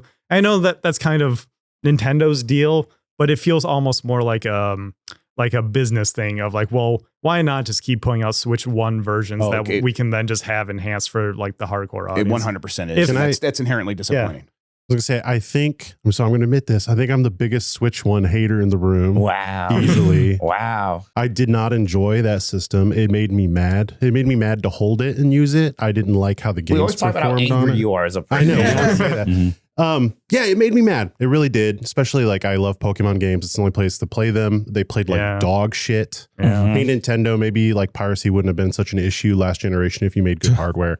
And they did. The Switch 2, I like it. I like playing it. Finally, I like going and playing my old games that I bought, and they finally like play the way they feel like they're supposed to play. Oh, this does feel like exactly what happened here. Is they made a system to address people like you, and people like Sean who loves the Switch and was like, I want to feel that way again. They didn't have anything for that. Yeah, I was listening to Sean talk about the Switch One, like. And I was like, wow, we're different customers. So yeah, they nailed my demographic with the Switch 2. I'm very happy with it. I guess if what we're saying is that I'm the only one who really was disappointed, then yeah, I guess that's it. I definitely from the beginning was like, this thing's just fine. Yeah, and I like think that you guys are not in any way wrong. No.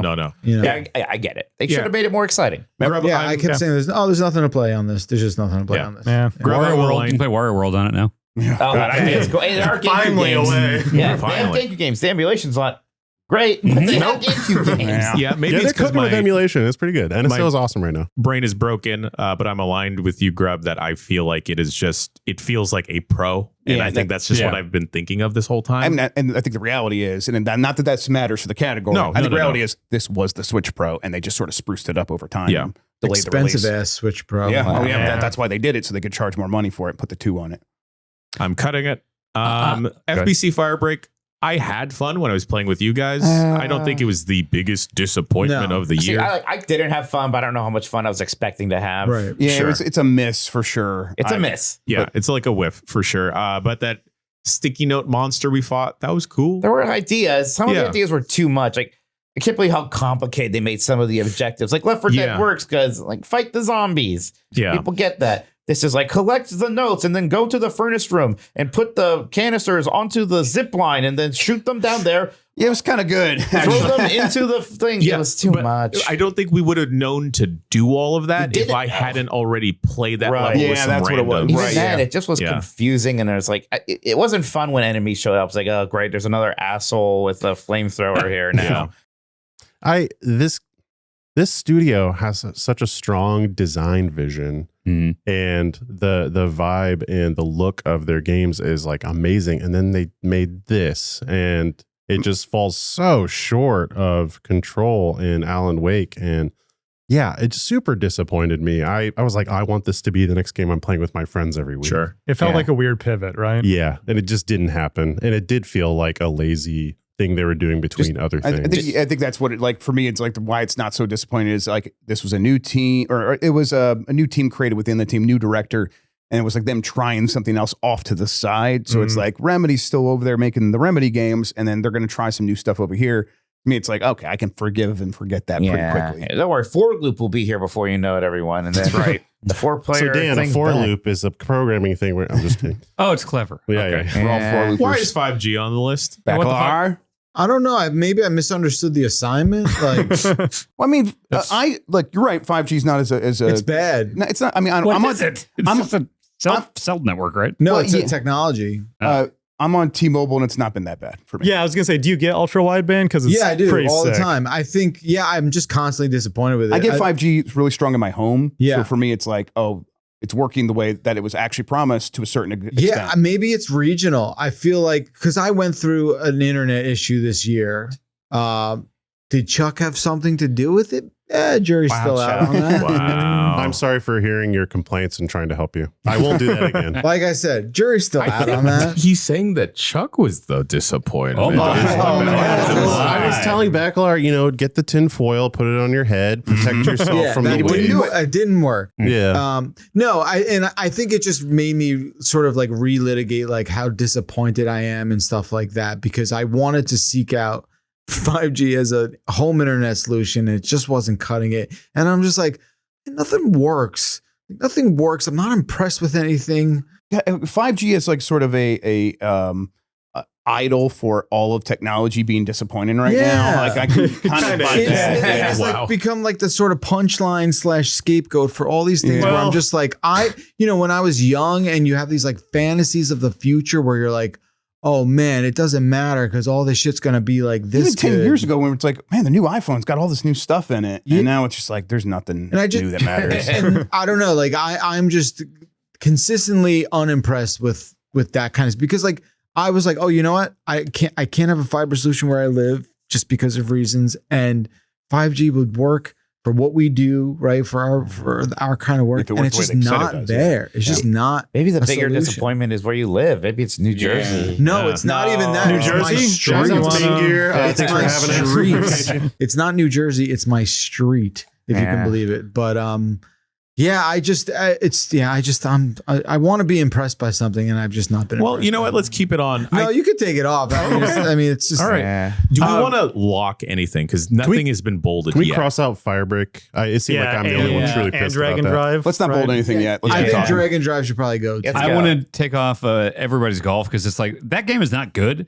But also, it's not like we were all like, "Oh, circle the date on your calendar. It's the new Hot Shots." Like, I like Hot Shots. It's a good golf game. And we knew it was a new developer, so we kind of had a pretty good idea that it wasn't going to be what it should be. Yeah, so it's not like it came out and we were like, "Oh no!" It's like we did a stream and we're like, "Man, this isn't that great," you know. Right. Yep. Mike Minotti, can you tell me a story about Monster Hunter Wilds? Well, it's funny. Going into this year, I believe I said my two most anticipated games were Metroid Prime 4 and Monster Hunter Wild. Oh, I'm sorry, Mikey. I know. It turns out this has been one of my favorite years. Like so many games I love, just not the ones I thought they would be. Monster Hunter Wilds is weird because it does leave a good impression because it seems really neat at first. These giant monsters, you're fighting them. There's all these systems. You're playing with your friends, and this world is so big. But then there's all these weird problems for that. Their engine, the RE engine, just is running really poorly with this game. Even on a pretty nice PC, this game just felt so heavy. It felt like it was wearing cement shoes at all times, just with hitching and just not being reliable. And then, and I know the big Monster Hunter fans will be like, well, because, it's the post game's the real game. Well, I still have to play through this campaign for hours. Yeah. And they made it as uninteresting as possible. Just super easy, filled with a bunch of story and characters I didn't really care about or want to engage with that much. Zero room for exploration or really interacting with that open world that they created. Mm-hmm. Yeah. No skimble shanks. No skimble shanks. No rum tum tugger. No Gus the Theater Cat. It just was it was dragging me while I was trying to I really wanted to get into it, engage with it like you're talking about. And it was slowing me down. To both of Mike's points, the big ones there, you can't expect someone to, anytime you give someone the argument, oh, it gets so good after 50 hours. That can never be the argument because most people are going to put in 5 hours maybe and then decide if they like it or not. And then really they're going to play the main story. I know Monster Hunter's identity is that you play for hundreds of hours and it's almost an MMO style experience. You hop on with your friends and stuff. That's not what most people playing the game are going to want out of it. And even me, I've played plenty of Monster Hunter games. That's not what I want out of it.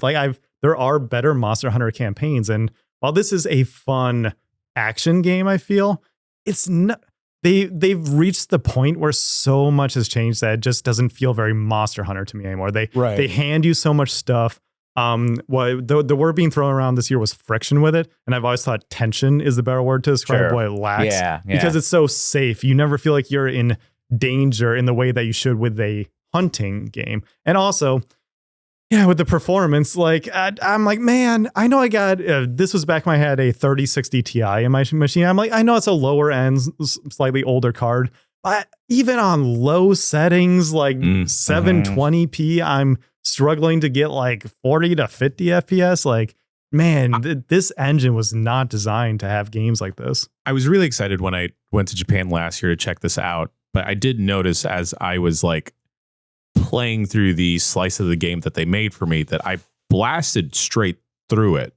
And I thought oh, I don't think I'm that good at games, and specifically Monster Hunter. I've kind of it's been a slog sometimes for me. And then they looked at me and were like, you could run it back if you want. You want to do it again? You could do it again. And then I thought oh, maybe they tuned it down because, games journalists. Game mode. Yeah, that's the thing. Yeah. So that they want us to see as much as possible. And then when the game finally came out, I assumed like, okay, this is going to be a little bit tougher. And then I breezed through that initial first couple hours like it was nothing. Yeah. And Sean, you're right. I think when I think of Monster Hunter, I think of tension. And I think that was sorely missing in this game. I still think it's very pretty when it is running well. I do like the design of some of the newer monsters. But after how Monster Hunter World set the world on fire, I fully wanted this to be a game that I will check out with friends. I wanted to become the Monster Hunter sicko that would just play this game like it was an MMO, but that never happened because I didn't care about the story. Right. It's so clear that they want you to get to the post game because that's what everyone talks up about Monster Hunter. But I don't think making the main story so easy that you breeze through it is the way to go. I think make a really interesting main story so that people get hooked and then they stick around for the post game hunts. Or just make the main game more like the post game then, if that's what you wanted. I feel like Rise did that a little bit. I was just mostly going to the hunting board and picking hunts. Like that's what I want to do almost from the get-go. Yeah, I think Monster Hunter was just on a natural upward trajectory. I don't think they need to try to escalate that. Yeah. Like they try like that's my understanding, right? Is that they tried to make it more appealing to a broader audience and shaved off some of that tension, some of the rougher edges. Does that carry over to the post game at all? Like, is the post game like immaculate as always, or is even that? Because Christian has played this game, he defends it a lot. But I think he says people are often unhappy with the post game, mostly because not enough new content, right? All the Monster Hunter fans I know are like, yeah, it's still good, but like, I'd honestly rather go back and do hunts in one of the older ones because those hunts are still good. Rise has definitely picked up in popularity because Wild's disappointed so many Generations people. Ultimate is like people are rediscovering that game because they're like, oh, this is the sicko stuff. And like, I want that more hardcore Monster Hunter experience. Make it a bit more physical. I think that they are streamlining the wrong things because it's still a big pain to like figure out exactly how to play with my friends every time. Right. And like, it's just like even some of the menus and systems, like the UI, like streamline some of this stuff because this stuff still kind of sucks. Not like fighting monsters. That part felt good. Yeah. I guess it should stick around. Yeah, let's stick it around. We are at 4, right? So we only have to cut one, and we haven't talked about Mario Kart. Can I suggest that we cut the Windows full screen experience because I expected this to disappoint me. No, because I didn't. I didn't. I mean, I was. The way they talked about it, like when I complained early on about like, okay, I have my Steam Deck. Let's try this Roger Ally. And getting in the Windows experience and being like, oh my God, this is so miserable having to go to these 3 different apps just to update this thing so I can play a game and having to enter a password and the keyboard disappearing and having to find some workaround, go to Windows accessibility settings to bring up the other full screen keyboard. There's multiple full screen keyboards in Windows. And it's like, this is really bad. And then hearing Phil Spencer come out and being like, we know. And we're doing something about it. Cool. Go ahead. And be like, okay, so they get it. They know what they are hearing me bitch about this thing, and they're going to do something about it. And having them come out and be like, this is what we're doing, and having all of the same problems. Yeah, all of the same problems are still there. So it's like, what did they do? They just slapped a new coat of paint on this thing and called it a day. It's so extremely frustrating to me. Jan, can you change something for me? Because I was like, it is technically just called full screen experience, but I was like, okay, what noun do they attach to it? Is the Xbox full screen experience? I'm like, okay, so that makes it that really solidifies what's disappointing about it for me and Grub, because this is like, if we're saying the Xbox Ally X is good hardware, which it is, because it's just an Ally X, basically just beefed up, so that makes sense. But this is the thing that they're pointing to and saying, and this is why this is an Xbox. And the Ally X is not an Xbox. Yeah. But they were saying, like, because of this, it's going to at least feel like it's going to be part of the ecosystem. And they just dropped the ball so hard. I got a good idea for disappointment of the year. Why don't you just put Xbox? Actually, yeah. I mean, that's true too. But I think, but at least but that's just been a chronic disappointment. Yeah, this year has been really dire, especially. The thing that really just kills me, like the full screen, that whole idea is like you are still having to like whack-a-mole with Windows trying to make its way back into your field of vision. Like they just can't help themselves. Like Windows is too aggressive and too intrusive unless they build an OS from the ground up. Yeah, we like, haven't even it's just- said like it comes with Teams pre-installed. Yeah, it's insane. It's just Dude, Windows. it's insane. I ran all the bloatware, debloaters. Yeah, I had to run all the things I usually run on a new PC on this thing. It's insane. Like, oh, do you want Copilot to piss you off? No, I don't. It's mind blowing. Well, they have Copilot for gaming now. So. That's a good example of why, like, if we went broader, I would actually say like Windows is a disappointment, but it's also Windows has been disappointing for a long time. We just So do I think Microsoft, I guess. But yeah, exactly. And those are both like, I feel so general. I think this is a good specific I like thing to point Xbox to. full screen experience Yeah. on there. Yeah. All right. Okay. Mario Kart World. Let's talk about this one. Because Yeah, we have to. the follow-up to Mario Kart 8 Deluxe specifically was always going to be an impossible task. Yeah. So maybe it's not actually as disappointing, but I do think it is just a letdown in general because so many things about this game are fine, not even bad, just they're so okay, Yeah. fine. And some people would say just straight up bad, like the way they integrated the courses together. The road trip thing doesn't really work a lot of the time. It just feels like you're driving on wide lane highways with like occasional It's obstacles. when the game's at its most boring. Yeah, exactly. And while that's great for the knockout tour, like Dan Knockout Tour is mentioned great. in a previous discussion, it feels like the entire game is based around knockout tour and not Mario Kart as we expected. And that's why it was disappointing for me, at least. Yeah, it's like I think that's it. And I know I'm like not the biggest Mario Kart guy, anyways. It's like most of this game, I'm like, this is fine. This is what I usually get out of Mario Kart. But yeah, like doing the open world stuff with the free roaming or doing it for the knockout tour, it makes sense. The weird way they just kind of absolutely ham-fisted it into the actual circuits where you race, like it feels like you do one race, then you travel to another course doing nothing, and then you do just one lap there. It's crazy. And I'm like, no, I want to be in the interesting actual racetrack that's highly themed and with interesting things happening. It's Yeah, that's such a bizarre. good first impression too. That first track you play, it's like, okay, 3 laps, and then we're going to do like a transitional one to another track, and then maybe we'll do that again. And no, the majority of it is you play on like one track, and then you do a lot of linear going in a straight line with a couple curves. Yeah, like at that reveal event in New York when they showed, I guess it was that Direct, it was the big Switch 2 reveal Direct. They showed that trailer and I was like, oh my God, this is like, I didn't know what they could do to make Deluxe, and 8 bigger and better. And like, this is everything. Like, all these characters, these costumes, the promise of an open world and everything. Like Burnout Paradise, but Mario Kart. Exactly. And like, to be fair, I still really like Mario Kart World. I think it is a very good kart racer. But yeah, compared to 8 Deluxe, and if we're talking disappointment, that chasm, I saw that trailer and I was like, oh my God, this just seems like the ultimate Mario Kart experience. Yeah. And what I got was a good kart racer. I would say that's a huge drop off in what I expected. Not that this should play in necessarily, but it's also $80, huh? And they're like, we have the confidence to charge $80 for this one. And like, they're doing it because it's Mario Kart. Yes, but also everyone's like, oh, $80 game, huh? You better deliver. And They did lie to don't us. deliver.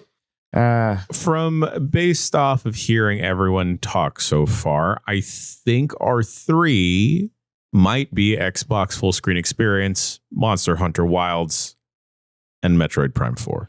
I think That sounds right. That to sounds me. I think right. World gave you guys some joy in the way these other things. Yeah, I got Metroid Prime gave me a lot of joy. I would Shut up, Dan.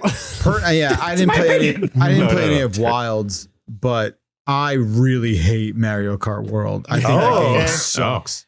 So that's my only vote that's the thing. there. It seems like we were all, to some degree, let down by Mario Kart World. But between that and Metroid, It's not between that. No, Metroid. it's not. It's between that and Monster Hunter Wild Wilds. because okay. I think the majority of us are let down by Prime. You for know, sure. I'm usually staying with you on Metroid, Dan. Even I'm like, nah, I think Jan got it. I think those what are was, 3. all right. What was a bigger disappointment? Was World or Wilds? I don't have any expectations for World, so Wilds was a big disappointment to me. I think it's like for World, it was that the idea that this open world could be this big single player fun thing to do between the times when I'm playing online with my friends, which mostly is still pretty fun.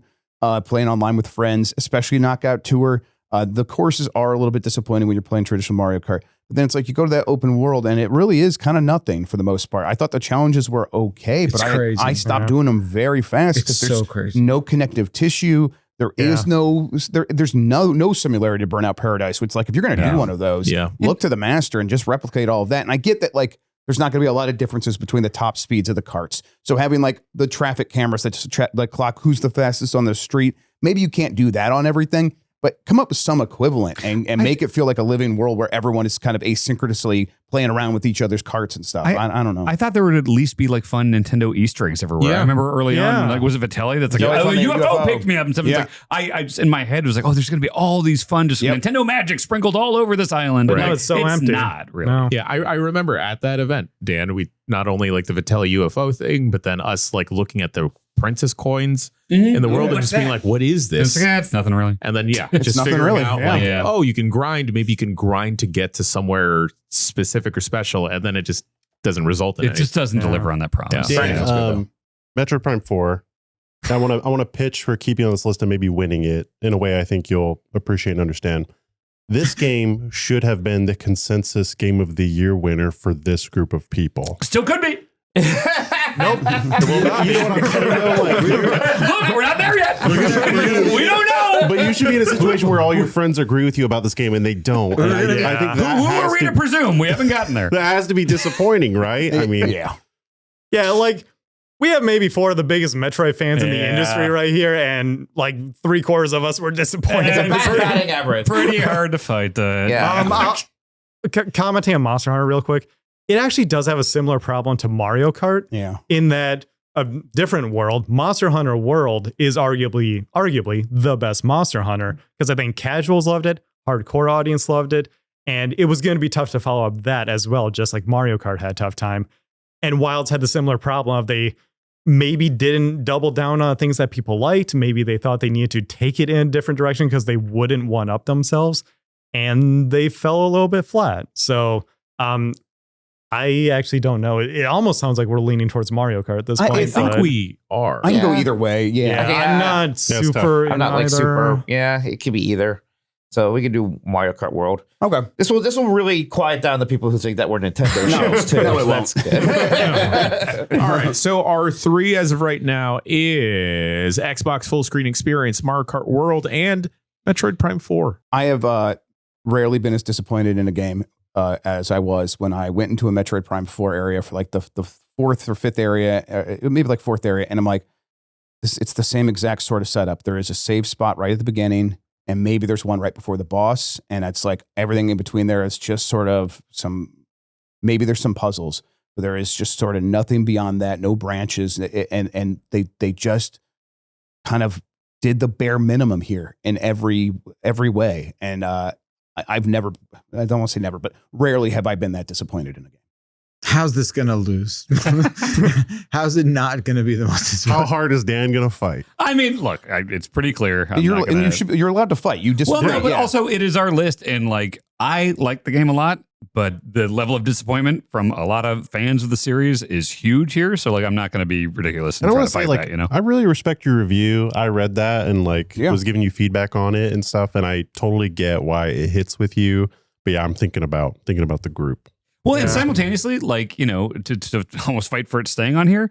Everything I'm hearing you guys say about it, I don't disagree with. Like, Greg, you just, oh, there's a safe spot here. Manati's saying, oh, there's 2 doors. Like, it's like, yeah, no, I mean, Yeah, you're not saying anything wrong here. you Yeah, know? we sort of have the hugest range of opinions on this game possible, I think. And we are all basically saying the same thing about it. It's just a question of, did this bother I think we you? literally have 2 out of 5, 3 out of 5, 4 out of 5, 5 out of 5. Yeah, exactly. Right? Yeah. So Like, it's literally here. Where's the 1 out of 5? Come on, Jan. Tell me how you Yeah. fucking hate this thing. I thought it was really boring.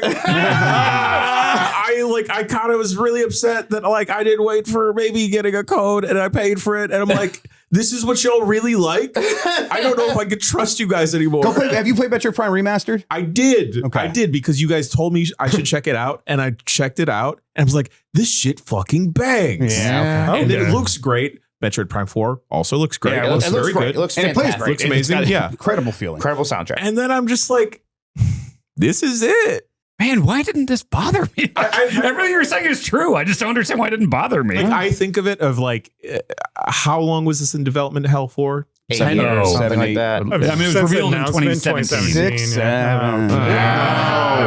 This will Jeff Grubb, disappointment. Love you, kids. I'll show that to you when I get home. Yeah. I don't know. I just think about like the fan expectations, and sometimes it's unrealistic, which you can actually deliver on. But then I think of other games that have come out this year that have smashed expectations. Silent Hill F for like the Silent Hill freaks out there. Yeah, And that's a great game. Yeah. But yeah. And Metroid Prime 4, just seeing like, and Dan, again, I read your review. Well-written review. I see where you're coming from for it, but then me as like a person that's not a fan of the series, I'm just bored.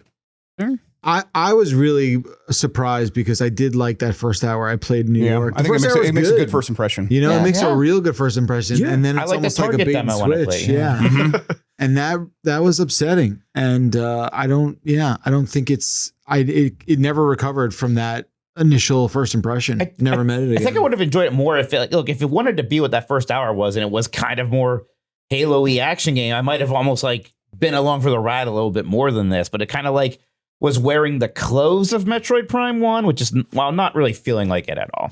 And the full screen experience is inexcusable, but Sure. I think to someone else's point, it's like, yeah, but like, again, it's not falling. It's a fool me twice Yeah, situation that we're in with Windows and Microsoft. Where Metroid Prime 4 is just getting hit in the face with a brick. Right. You know, What is it beyond? It's beyond nothing. Damn. Bad subtitle. I mean, 4 is beyond 3 It's- numerically. You know what? Yeah. Isn't it just like beyond the concerns of Metroids themselves? Because like Metroids don't I factor guess into they're it all not that really much. the deal in this. I think it's supposed to be a cheeky take on the psychic powers, but Right. also they have been teleported to a new world, and so Right. they're literally beyond anything that they've experienced before, which is cheeky, but also whatever. Yeah. I mean, really, like Echoes, like all right, she has a little bit of echolocation, I guess. Whatever. Right. And then Like the she's- past. When she's Wait, got Dark Samus, who's an echo of her. You know. Pinball, what does that mean? We haven't talked about the ending. I haven't gone there yet. It sounds like everyone hates that. The ending's fucking terrible. Everyone hates that. It ended, and I was like, oh, how did I get the bad ending? I thought I got most of How are them. you saying that? I'm like, I don't think Metroid games have bad endings aside it's a from bad she wears ending. more clothes. The good ending. I'll say this without like saying anything about the ending. The good ending is same ending. She takes her helmet off. That's insane. It It's is such a bad it is ending. game of the year. We can spoil these things. Mike, you can cover your ears. Can we just say what's so terrible about this? Yeah. I mean, I did think Grub, I did you will. beat it? I want to experience. No, Did you you beat cover it? your ears, Mike. That's fine. Did you beat it? Oh, yeah. So it's like you fight this boss fight, which is not my favorite part of the game. This like 3-tiered boss fight thing. Yeah. And then you got your whole team. We've talked about the crew and Miles and everyone that you put together and everything. And they all help you during the boss fight. That's part of what's annoying about it is you have to like revive them constantly during the boss fight. And then at the end, it's like, okay, you got all the teleporter keys. You beat Silux, and it's time to teleport back to Metroid Land. And she puts the key in the ignition, and boom, here we go. And then it's like all the people are dying, and they're like, ah! She's like, ah! And then you warp away, and you leave them there, and then you plant the flower, and it's like, I guess they're dead or something. Now that I've sat on this for a while, that is the moment right there. That's what made me hate the ending, the entire ending sequence from like gathering green crystals until the end. That's the part of the game that makes Samus feel not like Samus. Because Samus would not leave them behind. She would figure out a way to fuck up Silux and bring the crew that she's bonded with home. Well, that's why I thought it was the bad ending, where it's like, oh, clearly there's a good ending where it's like you rescue everyone. Yeah. And then you it's like- start asking around, and it's like, wait, what?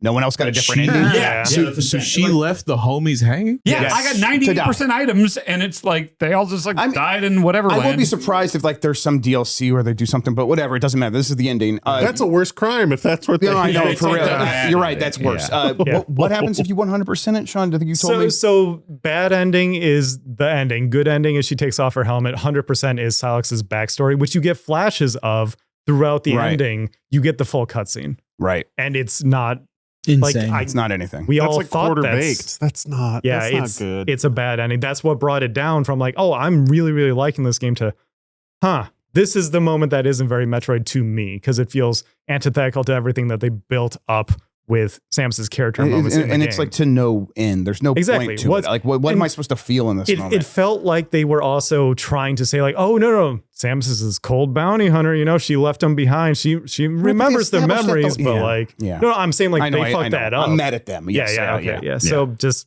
We were all very much in agreement about the ending. Yeah. All right. Can I tell him to? yeah. Oh yeah, tell him that. And Come back, Mikey. Metroid Prime 4 is our winner. How long do you think he would have kept his fingers in his ears if we didn't tell him? He would have started. He would start started. whining. You have been suspicious. Yeah. Oh, Wait, his fingers are right. Lovely discussion, gang. I think because of the strong feelings, I think Prime 4 is the winner. Yep. I'm not even going to argue that. Yeah. For disappointment of the year, runners up, the Xbox full screen experience, Mario Kart World, and winning this category is Metroid Prime 4. Wow. The only winner here, PlayStation. I feel like it's more of like, oh, Shucks. All right, gang. We have 3 more categories. We feel like we want to tackle another one. Maybe Take it did once. It's the break, I think. Yeah. Really? God. All right. This is spelled COME. All right, folks. Audio listener at home. Best comeback. Luminous, Katamari, Konami, Ninja Gaiden, Shinobi, Bubsy, Metroid Prime. Yeah. What if it was? It was on this category. I got a 5 out of 5 from Giant Bomb. Speaking of, last nominee on this list is Giant Bomb. Metroid Prime winning would be such a schizophrenic. funny. Yeah. For reasons that Sean kind of brought up earlier about Katamari, it's like it never really felt like it. I mean, it had kind of a lull, you know. Yeah. But it is constant. Yeah. The new one came out and it's like recently before that. yeah, they had the remasters, re-roll on Switch and stuff like That's that. true, But it's yeah. like there have been ways to play decent Katamari. It's like I think this is the best one since the first two. But It like is something of a comeback, but not much. Of one. yeah, I mean, not compared to like some of the other ones here. No. Yeah.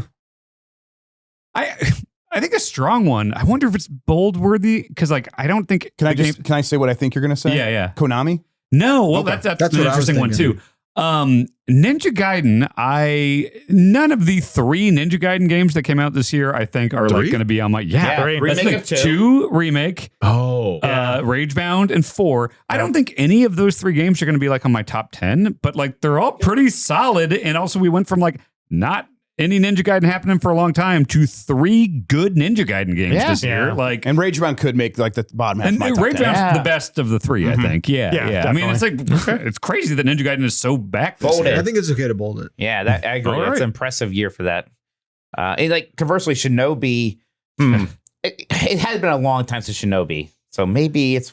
I think, yeah. Go Well, ahead. for reasons that you said that you didn't think it was a boomer game, I kind of feel that way too because it doesn't feel like a nostalgic Yeah. thing. This just feels like a new, good side-scrolling That's Ninja still game a comeback, with though. an IP attached. And to that's it, exactly you know? why I think Shinobi needs to be bolded because I damn, think nobody so. gave a shit about Shinobi. That's They true. I did did. I like the PS2 game a lot. Okay, thanks, Ohio.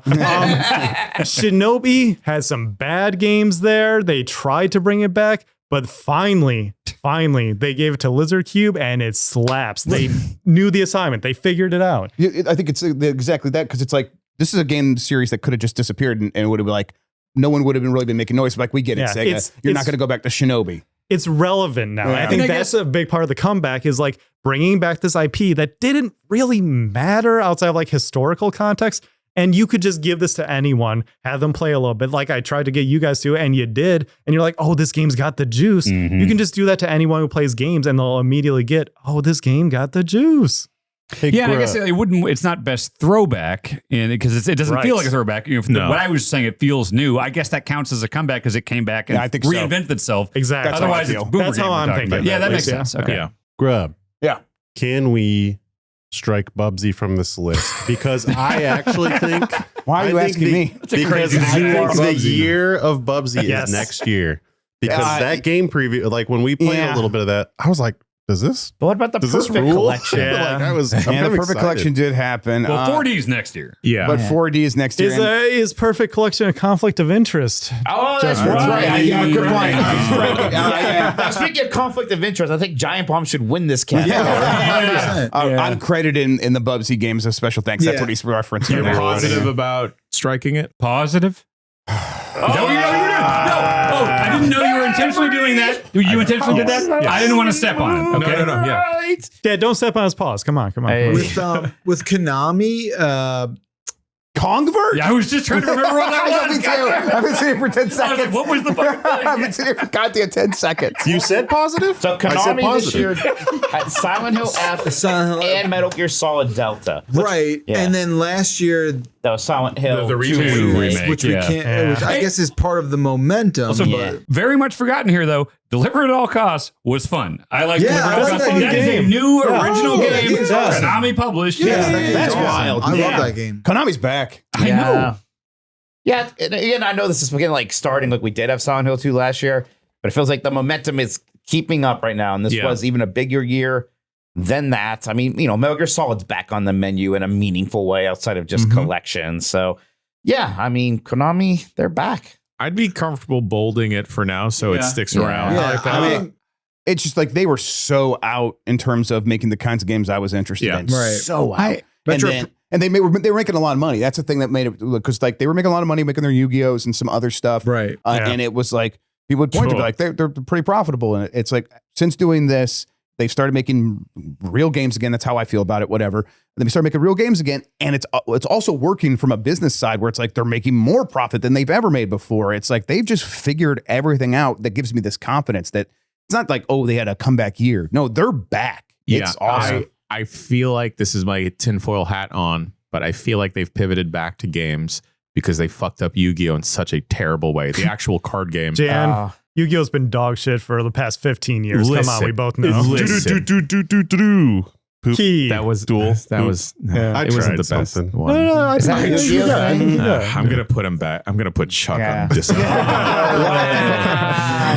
But like, I don't know. I always preferred the Yu-Gi-Oh card game, and like it has become obscenely convoluted, and also all the other TCGs have kind of ate Konami's lunch with that. So I'm happy to see them back in games. Metroid Prime, we just talked a lot about it. Yes. Seems to indicate it would not be the best It seems comeback. contradictory. Okay, Metroid Prime 4.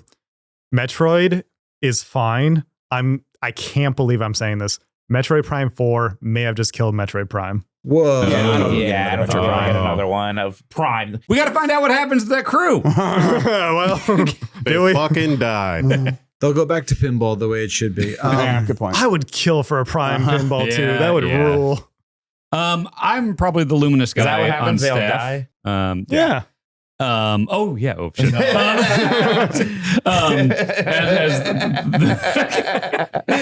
Man, We'll top see. 10 betrayals. Oh no, not my favorite people. Luminous Arise. I am very happy to have it back. But you know, it was basically one really good game, the PSP launch game, and it's great. It's on modern hardware now. It's got new the visuals and sound, which is a big part of what Luminous is. But outside of the burst mechanic, which is a cool addition, it is largely just it's Luminous as you remember it from the PSP launch. With it's back. And its comeback style is very similar to Tetris Effect. Exactly. So, It's like I'm so happy it exists, but I don't think It's not a down and out against all odds kind of like. Compared to Konami, Ninja Gaiden, Right. Shinobi, Right. these are killer comebacks here. Yeah. Like I'm very happy for Luminous Rise. It's great. I think there are bigger comeback stories than this year. Let's talk about Giant Bomb. A pretty big comeback story, but honestly, we've been here for years, right? Yeah. So we've been like, Sure. and we like it was. Don't call it a comeback. Don't call it a comeback. Sure. We saved some stuff here. Well, Okay, well, okay. yeah. Let me say something, and then I Please. think we can cut it. Okay. We new to this. We true to this. Hey. That's what I- Mike was saying. There's that. Also, You know what I mean? Yeah. well, I mean, No, it doesn't work. You can put me on the list now.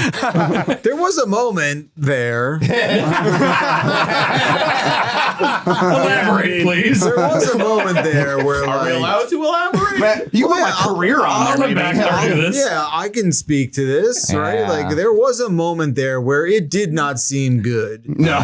It did not seem like the plane was going to actually be able to lift up again. And I feel like that qualifies it as maybe some sort of like honorary award. Oh, here we because go. of- It's our I like it, award Jan. now. yeah. Yeah. I think Jan, you're a damn miracle worker. You're That's a it. wordsmith, and you've done the right thing. Tell everyone what you did. So I changed the category to Giant Bomb Presents Best Comeback. I like Right. that. It does beg the question: who's presenting the rest of the categories? I don't care. Yeah. It's Giant Bomb especially. You know what? I'll add that. Yeah. Can I say, like, as someone, so I was in the audience, right, in April, and then in May started working with you guys and consulting on stuff.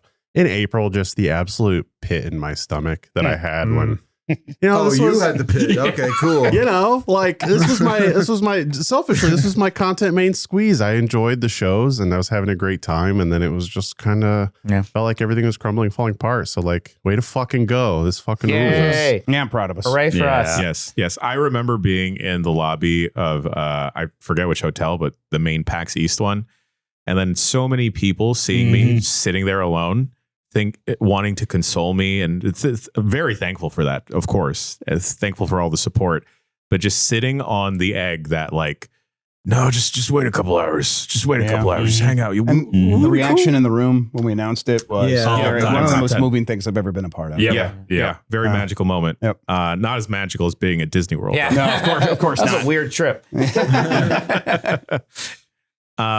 I'm one day I'm going to go back to Disney World and sit where you sat when we told you. They put the gingerbread house there during Christmas, which I thought was fun. That's great. And the statue. Yeah. Of you. Statue Mike Minogue. Can we put You're a being plaque surprised. on that chair? Yeah. Oh yeah, Disney loves when you just bring your own plaques. All right. He said it. Code grandma.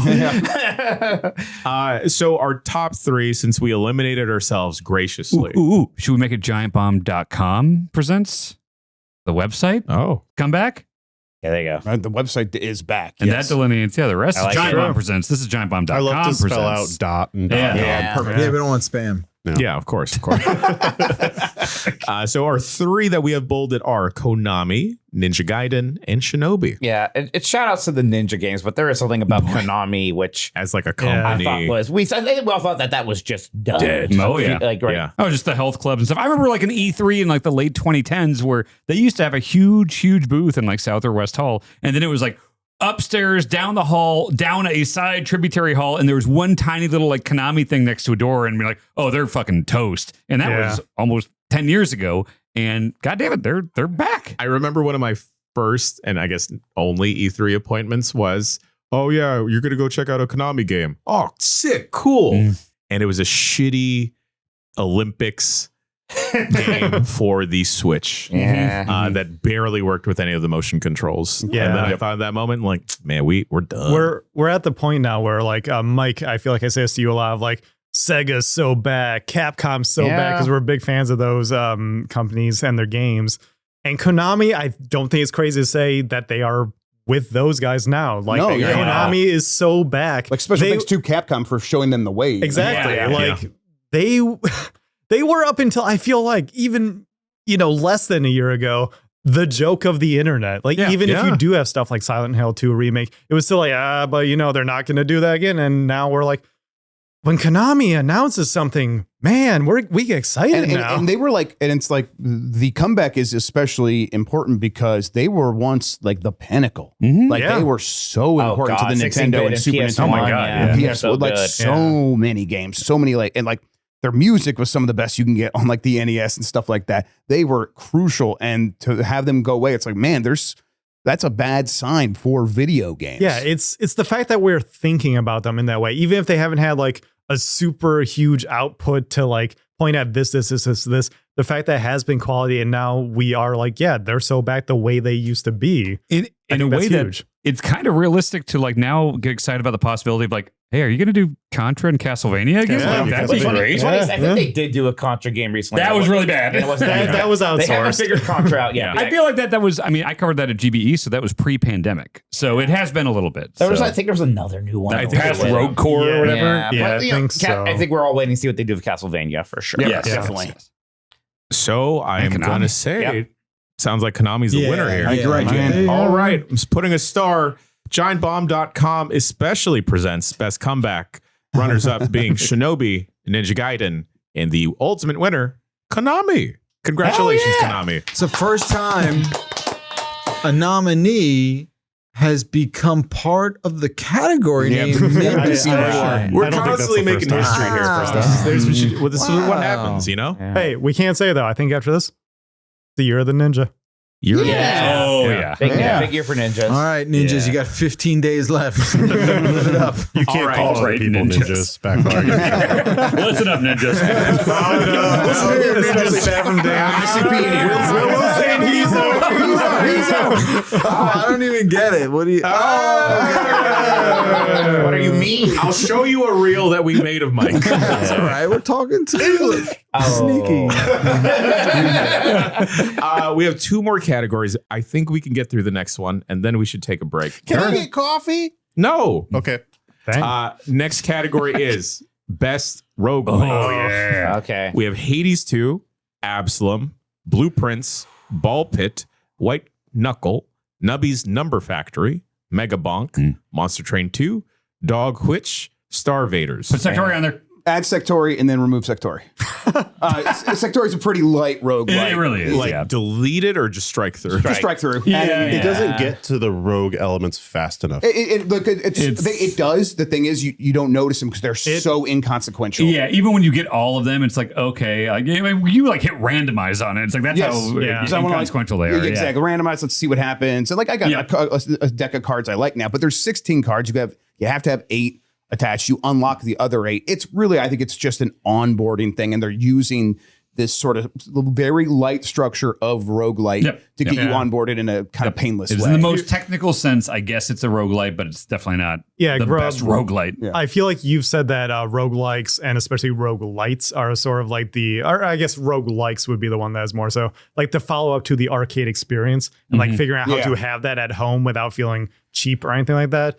But I do think, with Sectory, it's kind of just is an arcade game that happens to have some of those roguelike mechanics. That's I want to cut Nubby's Number Factory. Can we talk it up a little bit though? 'Cause it's so cool. I really like it. The style is like very fun. It reminds me of like early or late 1990s websites. Right. It reminds me of when I was making a Monkey Island fan site on Angel Fire, Hell yeah. That is the least surprising thing he's ever said. I want to cut it because when I think of all the other roguelikes here, I want to keep going back to them. And after like having a really successful run at Nubby's Number Factory and having like a very good run, I haven't revisited it. I was the same way. I really liked it, but it was more of a one and done as opposed to some of these other ones that like I saw credits. Right. I don't know if this will be a controversial take, but I would say let's cut Ball Pit. I think the core gameplay is really fun and satisfying. I do think the stuff in between is just not something I look forward to. I think a great roguelike is something like a Hades 2 when you go back to the hub and everything. It's like, okay, well, let's see. My plants are done. I can concoct this thing. I can do this. Like, oh, this thing changed. Oh, I got this new area here. Like, it makes you excited to kind of have that cooldown before the next run. Yeah. Ball Pit, I go back and I'm like, I guess I'll fucking put these fields here and watch the ball bounce back and forth a little bit before, it's like that stuff in between is not fun. I'm so glad we are united in this, Dan, because I've seen so many people say, you just got to get over it. Just go through it. Unstrike it. I like Ball Pit a ton. Okay. This was my November game. I played this constantly. November game. I saw credits. Jesus. I liked the whole gameplay loop of Ball Pit. The upgrades were really good. Like a point, you can bring 2 of the characters in and their powers combine. The way you're melting the balls and coming up with these new combos. I liked the mid stuff. I get a little bit why you guys found it a brace. I'm a little surprised that you dislike it so much. It's just you just put the things there and you bounce your people against them. I think the reason I dislike it is because, like, to go back to almost like the best or most disappointment category, I thought that was such a cool idea that like almost like a city builder type thing in between this arcade, shmup type thing. Like I thought that sounded so cool, and for it to be just kind of this thing where it's like, I'll kind of set this up and I need the ball back. Like there isn't a layer of depth or strategy that I wanted from that. No, it's not a huge, but I think it makes those kind of usual. You just basically spend currency and get them upgrades in these games a bit more interesting than that. And it's another way to play on the whole, kind of Arkanoid bouncing balls off of things ideas. And it becomes even more interesting when you get into it because it does matter how these things are placed. Like one building is going to increase the experience gain for any character's house that's within range of it, that kind of thing. And other things are kind of more passively generating resources for you if you put farms in the right places over there. I think it's almost too generous to call it Arkanoid-like, because an Arkanoid, you're at least moving the thing at the bottom. So that part, but like the gameplay parts, though. I get what Mike's saying, though. I will say, to add a voice to this, though, that I am with Dan on it, where I think it's more of just like, that's not what we want for the cooldown in between the more arcadey experiences, because I do hear a lot of people say what Mike's saying of like it's an interesting new way to do that. It just really didn't hit with me either. And I don't love the core gameplay of Ball Pit either. Like the just moving the guy and the balls are bouncing. And it's like, it's very visually stimulating, especially once you get the various, the roguelike stuff that like being able to stack the balls going through enemies. And then when they pass through X enemies, they do stuff. That is kind of fun. But at a certain point, you kind of just are moving the guy back and forth. And I don't feel like there's a ton of strategy to the gameplay in the way that other roguelikes sometimes do. Like even Vampire Survivors, like, oh, I'm going to carve a path this way through the enemies. There's not as much of that in Ball Pit, I feel. I was with you till like the Vampire Survivors thing. I was like, oh, this is more than Vampire Survivors. No, it is not. Dog. No, Vampire Survivors is 10 times the roguelike. I definitely got to a point where I was really thinking about what upgrades, which character powers I was pairing with. But I have other games on this list I care more about than Ball Pit. So like, if I'm the only one who's a big fan of it, let's just keep it. I think you can stick around for now. The hell is Dogwitch? Yeah, let me talk about Dogwitch a little bit. I don't. It's not going to win this or get bolded, but Dogwitch is this game where you play as a dog in a witch hat with a wand. Go on. Why do they call it that? Dogwitch. And you go through rounds of combat trying to get to your wizard master and beat his ass. Well, that's cool. It's adorable. The art style is incredibly unique and slick. Feels really fun to play. It goes and is just like really snappy. It's very whimsical. You summon like familiars and they can be like gargoyles that turn things to stone or like fucking bees, like just happy looking bees that will sting things. It's an adorable game. It's great. I wish it was longer. I wish it had more there because the bones are so good. I love these style games. It really is like it fits in with like a Monster Train or a Slay the Spire, but it's like whimsical and goofy and fun. It really is super. It's great. Heck Mouse is the developer. They haven't made too many games. If they do stuff like this and they can make something like longer and more robust, I'm so excited. It doesn't hang with this list, but it's phenomenal. You should play it. Cool. Yeah. Shouts out to my dogs out there. And when you get through a round of combat and you don't take any damage, it does the Street Fighter perfect, and it's very satisfying. That's great. I like that. Yeah. More dogs in games, less cats in movies. Yes. Good point, Ghost Dog. Put more of them in the movie Cats, and we'll be. Yeah. I'm gonna say we're gonna lock down Hades too. Yes. Yeah. It's going to be the best of all time. Yeah. Okay. Yeah. Can I also pitch that we lock Blueprints in? Yeah, I was it's a about to say tremendous that. I'll one. leave if we don't. Yeah. Whoa. Yeah. It might be the most rogue of these games. Yeah. Dan, I know you were the biggest Megabonk fan. Still that I know. playing it. I'm not saying we cut it, but do you think it has a case to be bolded? I mean, Is its case exactly the case that Vampire Survivors had? Yeah. that's a good It question. does have because a cool skeleton in it, though. as a cool skeleton that skateboards, I mean, it does feel different than Vampire Survivors. It's incredibly similar in the way like the weapons and things like that come together and like the challenge list and stuff like that. The steady drip of getting new characters, new levels. I do think that the perspective, the 3D element of it, because that plays into the actual stuff you're upgrading, where it's like, oh, okay, I've got 4 jumps now, and I've got these skills that make it so I do plus 50% damage when I'm in the air. So it's like it doesn't just feel like a cheap gimmick of like, oh, we made Vampire Survivors 3D. It makes use of the space. It is, I like it almost as much as Vampire Survivors, and Vampire Survivors is maybe like my second favorite roguelike of all time. Yeah. So I don't know. I've been playing it for months and I still enjoy it every time I load it up. But I mean, if no one else felt hot on it. Cross out Ball Pit first. Yeah, what a hero. You cross that out for him. So What a hero. Dan knows I'm his friend. Oh, thanks, Mikey. Yeah. Megabonk is like right outside for me. I would go with Absalom first for the third, since we have Hades 2 and Blueprints already. But I liked Megabonk a ton when I was playing. Yeah. Oh, so here's what I want to bring up, and I feel like might get the short end here, just considering how good it is. Monster Train 2. Yeah. I played, there's like, 5 factions, or they might have added some, 5 decks or whatever, and I played through and beat it with like 2 or 3 of them. It is very good, and it's my favorite of those kind of like card battler, Slay the Spire types and everything. And I know that people like, I think Bianca went through and she's like, did everything with every single faction and like every channel, like, and she swears by it, and she loves those type of games. So like, I know it is an extremely good game. I did not play it to that level, and I don't know if anyone else here did. I just want to like give it credit for like I know it's incredibly I good. really enjoyed the first Monster Train a lot. I just didn't have. I think I just had card fatigue overall. Sure. I did a couple runs, and I did really enjoy it. It wasn't quite Slay the Spire levels for me. It's a bit more complicated Slay the Spire in a way that I almost just find more complicated than adding depth to it. Also, I don't love the way the game looks. Like I don't love the art style. Yeah, the art style is not for me. Super fun, but like I think I see the 3 that are going to be bold, and it's not as good as those. I think maybe I played the most of this Monster Train 2, and I found it to be less legible than a lot of other games in its class and clunkier to engage with. I still really had a great time with it. I agree with you, Mike. I don't like the look of it. I don't like the art. And I hate that argument against like Slay the Spire because I'm like, fuck. Slay the Spire like makes that kind of like it charms almost me. Cheap Flash game look work. You know? Yeah. And Monster Train, it feels like a mobile gacha game, even though it's not a mobile gacha game. God, like, that's so true. Like the can you solve this puzzle? Those ads. Oh my God. It also looks like the side of a van sometimes. Oh, hell yeah. People are going to be mad at us about this opinion about the art. This is like the game of the year, and I get it, and I do really like it. Yeah. I do really like it. Chuck, I did not like Star Vaders at all. Yeah, tell me more. Whenever I get inundated and the internet tells me you're going to love this game, it has tiles in it. This has tiles in it. I don't like the tiles. I don't like the feel of them. The overall gameplay, I think, is a little clunky. It moves too slow for me. The overall progression, I don't feel is that great either. The character you play as, the power doesn't feel that great. I think overall, I was just really just whelmed. Yeah.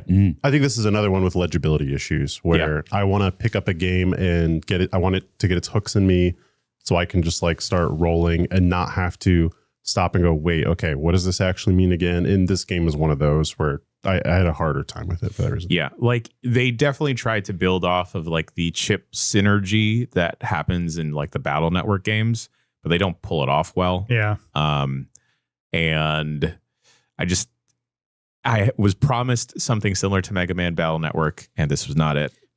Yeah, so I only checked out the demo, but I echo what Jan had to say about all that. Did anyone else play? We can cross that. Did anyone else play White Knuckle? No. What is White Knuckle? So White Knuckle is a climbing game, and you start at the very bottom of this I like climbing games. sewer pit thing, and you're just hands, and you're like jumping and grabbing things. And it's called White Knuckle because like the longer you hold on to something and it's like supporting your weight, your hand will change color, and if you let it go too far, you'll fall. It's one of those insta death games. Like you fuck up, you tumble down the pit, and there's like rising like acid and stuff like that that'll kill you.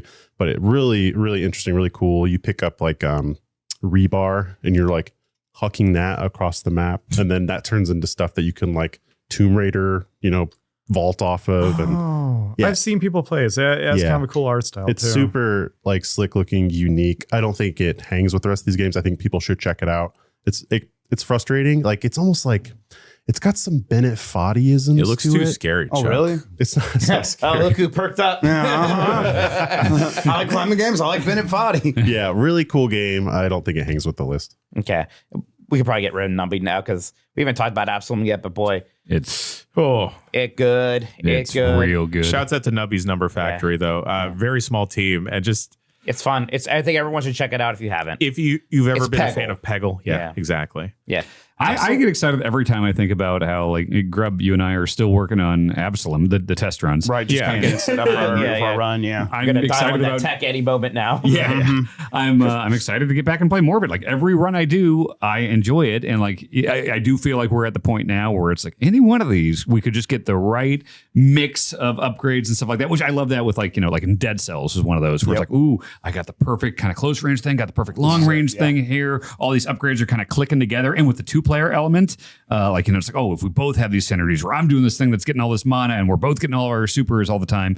It's I think we both love the old beat 'em up arcade style, the old X-Men, Simpsons, Turtles. I like them more now than ever. Like exactly, but I think this is the most meaningful evolution of that gameplay because like across the board with all these beat 'em ups, we are finding new ways to introduce longevity and replayability and things like that into it. But like it feels more meaningful in Absalom than anything else I've played in recent years. Yeah, and I mean, I think you're right that the way you said it, like the roguelite stuff unlocks the potential of these kinds of games to make a build, and the builds can be kind of overpowered sometimes or crazy or not like or like kind of break stuff a little bit because it's going to be one run. And if you get it on a run, you had good luck, and now you have all these awesome abilities you wouldn't have otherwise. And you kind of can't make a traditional beat 'em up that way because it has to be sort of balanced and predictable. And so like this is like, oh wow, the fun stuff I always wished I could do and to beat 'em up. They've given it to me here. I just got to get the right build. And then you start thinking about that and what you're saying about like, oh, Dan's dropping a ton of mana all the time. I'm just gonna like try to build my guy in such a way that where I'm always popping off my ultimates because I know there's always going to be more on the ground for me to pick up to do more. And just thinking about it that way, it's like, oh, there's some extra depth here specifically because they knew how to handle the genre that they've attached to beat 'em up. And how smart is the map too, where it's like branching paths are the branching paths are Good great point. because like you will see these objectives where it's like, oh, over here, we got to feed a few more enemies to this furnace, but also there's a key hidden in the swamp up here. Like, which way do we want to go? And like, what a great way to introduce like, well, we got to do another run now. Let's go up that way because we did this down here. I wonder what that unlocks up here. Oh, we got to kill those sisters down there. Like, it's not a game where it's like, if we were to win the next run, I don't think I'd be like, well, we beat it. It's like there's clearly run paths and stuff going on there. Like you know, post game stuff that is interesting in there to do, right? Like it's set up like a Hades like that. And outside of like maybe one run where I think I tried the frog or whatever, like we've been the same two characters and they are so fun. And it's like, you know, we see that cider character and so it's like, I want to explore that too. And at the same time, it's not like, I think there's going to be people who are turned off by roguelikes in general. I would be like this and like obviously there's been other ones where it's like so easy to recommend, like Hades and stuff like that. But it's really easy to recommend this one because none of that, like this is a game you were going to replay anyhow. It's a beat 'em up. You're going to kind of start from the beginning a lot. That's just kind of how you play those kinds of games. And all of it's just sort of additive.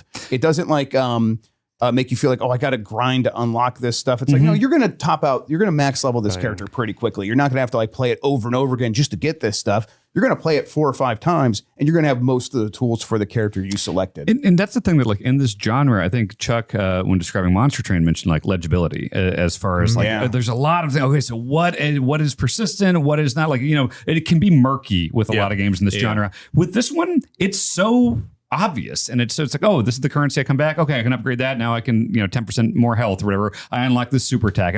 It spells it out very just elegantly and plainly.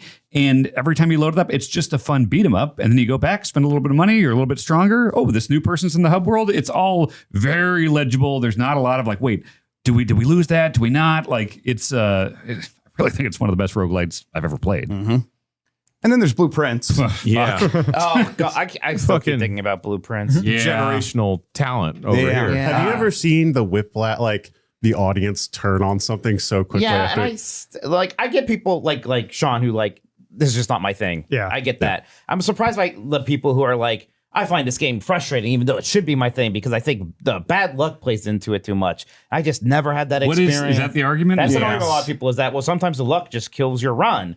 And I'm like, well, you probably are still doing other things in that run. I know you're not always going to get to door 47 or 46 or feel like you're close to it, but you're figuring out other puzzles. You're unlocking new rooms. You went to the garage. Oh, I can leave here. I never had what I thought was a wasted run in the game. Out of our remaining 3 here with Hades 2, Absalom, and Blueprints, Blueprints has no combat. You'd never see another person, right? Other than through photos. You're combating with the numbers. Like, you have to like play it as a probabilistic problem of I begin to understand the chances of me getting these things, so I need to maximize my chances. That's all it is. You're fighting the math. But like, I think I felt the most of a rush and like anxiety playing through Blueprints because of going from run to run. And then like, once you start unlocking more knowledge or you visit like the fortune teller and Alzara. And then it's like, okay, there's more of this lore that I gotta unlock, or you just make it to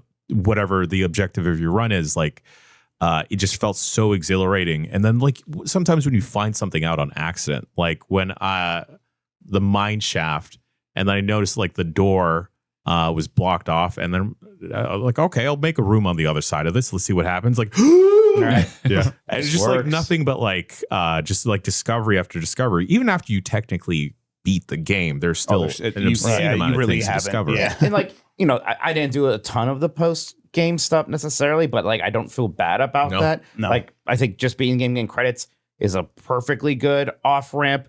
Maybe someday I'll go back to that stuff. I'm also more interested if I go back to like really work on doing a day one run, which I see people do. I'm like, man, it's like, And it's like, just to be clear, there are so much after getting there's a ton. And like the lore, which I think is really good, that could just be more background stuff right away. Like you can engage with it or not. It becomes more important, I think, in the post game for actually figuring out what's going on. I think for me, it's with when we got Hades 1, that was sort of like unlocking the roguelike genre for people, being like, we are going to give you a narrative to hold your hand. And like, every time you come back, you're going to be talk to these characters, and that will linearly progress. They understand you're in a loop, and they're going to talk to you in that way, and they're going to keep you in here to kind of give you a safe thing to hold on to get you used to all this other stuff. And it's like, oh wow, that was a real big jump forward, a leap forward for this genre.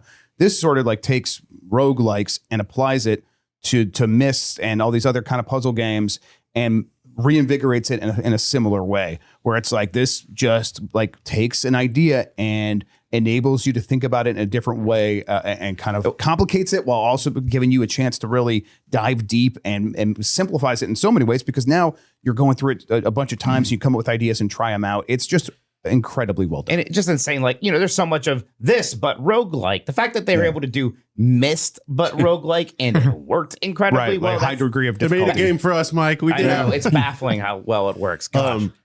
I think what's so unique about this one too is not just that combination, but just that what you're getting between runs. Sure, you can like set yourself up to get more gems or more money, but you're getting the knowledge, and that's what's really helping you get better at this game. And there's so many ways to the end too. You can use different parts of your knowledge. And I think that probably frustrates people that's the way you progress. That like, honestly, having a notebook open and like, that's awesome though. Yeah. So Dan, Yes. anecdote involving you. Okay. So The anecdote. you had a copy of this game before it came out. Yeah. And I remember you ran into a tech issue. You're like, oh, lost all my progress. Yes, and yes. I was kind of devastated for you. I was excited about this game. I was like, oh fuck, he's gonna have like a sour opinion of this. No. I'm like really looking forward to it. We got on a call, we couldn't figure out your problem. Then you're like, it's okay. I've learned so much that I can just get right back to where I was. And then you cleaned up and got that done. And like, for the sake of accuracy, the creator of the game did send me a custom-made save file where he got me back to how many coins I had and my coin limit. And all that. So like, there was a little help there, but like, also it was not like, even if he had not done that, like it would not have been hard to get back. It's like, oh, now I know this room does this or this puzzle's here. Like he helped me with like the coin limit stuff that you can't just do through knowledge. Right. But I would have got back very quickly. Yeah, and when you told me that, I was like, oh, that's what this game is. It's like you can just like take everything you know and just like it's an Outer Wilds, which that's why I'm so torn on this category here with these. We got Hades 2, Absalom, and Blueprints. I adore all these games, and I think there is a real argument you can make for Hades 2 being the best roguelite of all time. So that's the thing. We haven't actually talked about Hades 2 yet, and I kind of wanted to get this in there just like at the top because I don't have as much to say as the rest of you guys on all these games, because I don't really like roguelikes and roguelites that much. When you guys talk about the really big ones that really hit with you guys, I try them out. And some hit, like, Vampire Survivors, Balatro and stuff. Most don't. It's just not my thing. But Hades 2, after I didn't like Hades 1, because, anything from Zagreus not being a super likable character to me, to just a lot of the roguelike trappings that I don't really get into. Hades 2 is such a friendly game, is so welcoming to people like me that they want to get in the door with this stuff while still having all the roguelike stuff. I love Hades 2. Like it went, like I don't like roguelikes. I don't like Hades 1. And Hades 2 is in my top 10. I think it's a fantastic game. And it sounds like it still appeals to you guys in the way that the other roguelikes do. It's definitely in my top 10. It's funny because when I was playing it, I was kind of like, this might be one of my favorite games ever.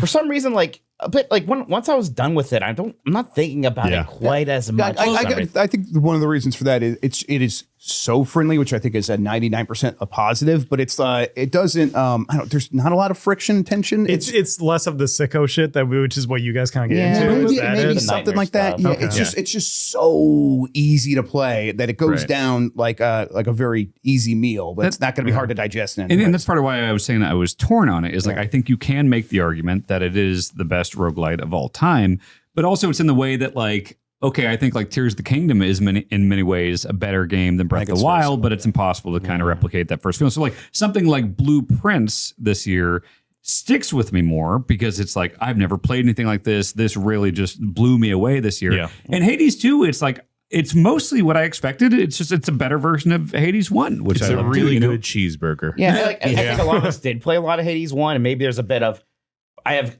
played a lot of Hades now. Yeah, in maybe that's general. part of There's it. a little bit of like, maybe fatigue. I mean, Hades 2 might be above Blueprints on my top 10. I haven't decided yet.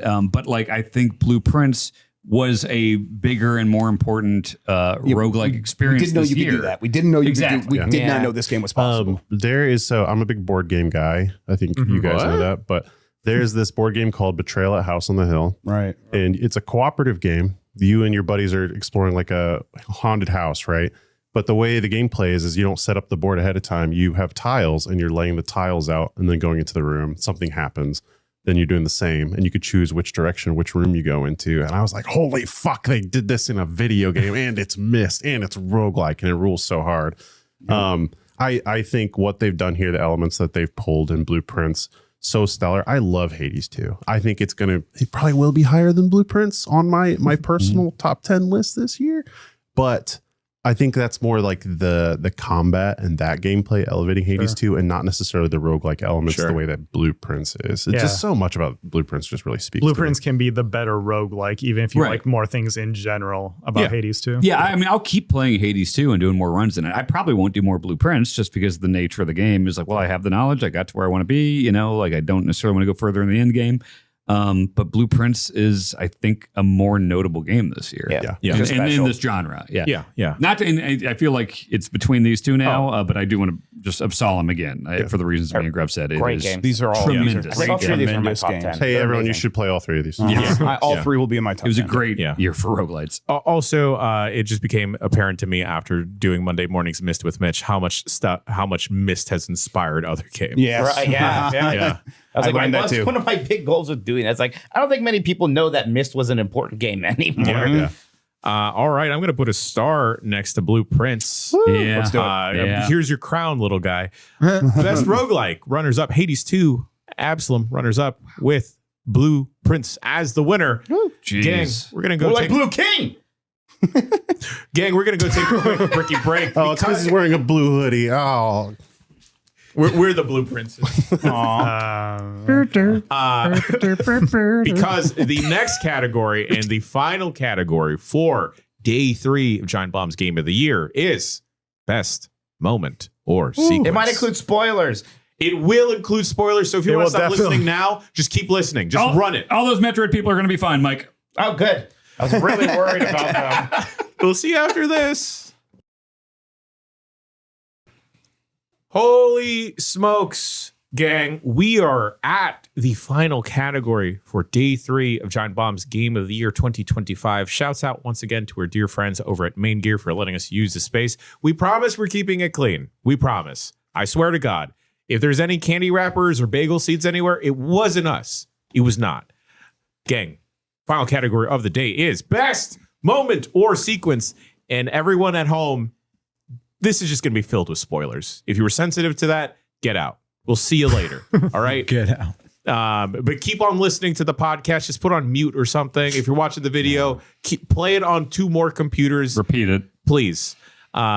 Going down the categories. And some of these, the nominees' names on the list are spoilers within themselves. So This was it. This is your last chance. you've been warned. It's Game of the Year. That's how it goes. You've been warned. All right. Oh, actually, There you go.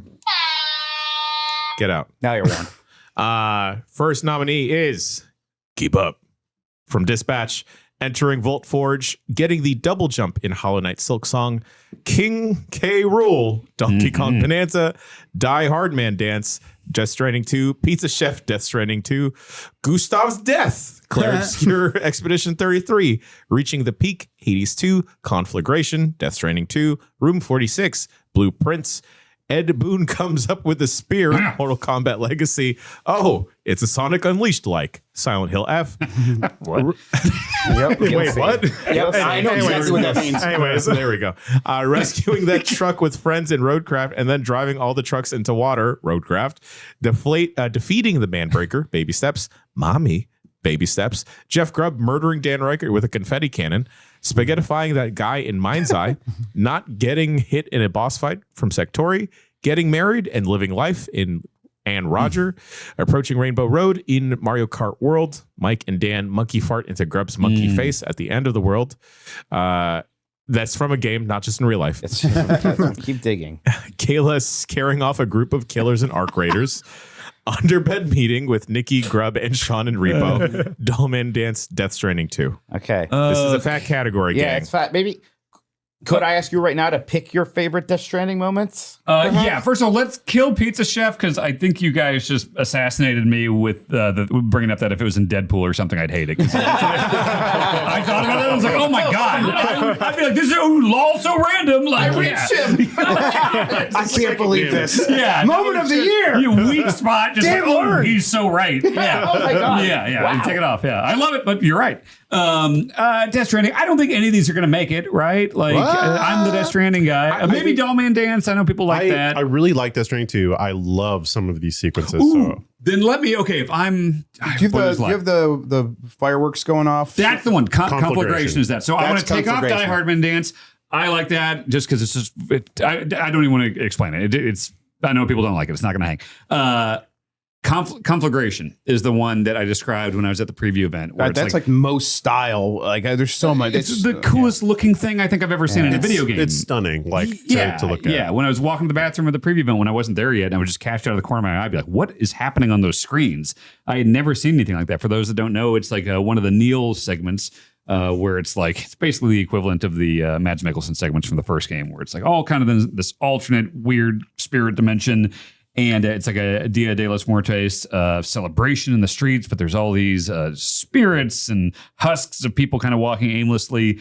And amidst all the streets and buildings and stuff, there are like Ferris wheels covered in fireworks. There's fireworks going off like crazy all in the sky. It is just nonstop, even on a base PS5, the amount of like particle effects and just all these fireworks going off at night. Like I can't do it justice by just explaining it. It Like glows. look up Conflagration. It's like trying to Stranding explain HDR to people. That's what this sequence is. Like it feels next gen. Like and there's fire everywhere, and as you're working your way through all these kind of fire tunnels and everything, and then it culminates in this boss fight against Neil, which is like if you've seen the trailer where he's just straight up Solid Snake with the bandana and stuff. That's this sequence where like these motorcycles are coming out of the ground and like out of this tar and everything, and it's like weird, spooky skeleton Solid Snake motorcycle crew with fireworks going off everywhere, and then you have this big shootout and like is it like a graveyard or it looks like ruins or something? It's doing the thing where it's like when their faces get lit up, it's showing like the skeletons. Yeah, it's fucking awesome. Like Pirates of the Caribbean. Yes, absolutely. And for all the stuff that is Kojima, just being Kojima in the ways that like I think a lot of people are annoyed by, like the Die Hardman dance, for example. Like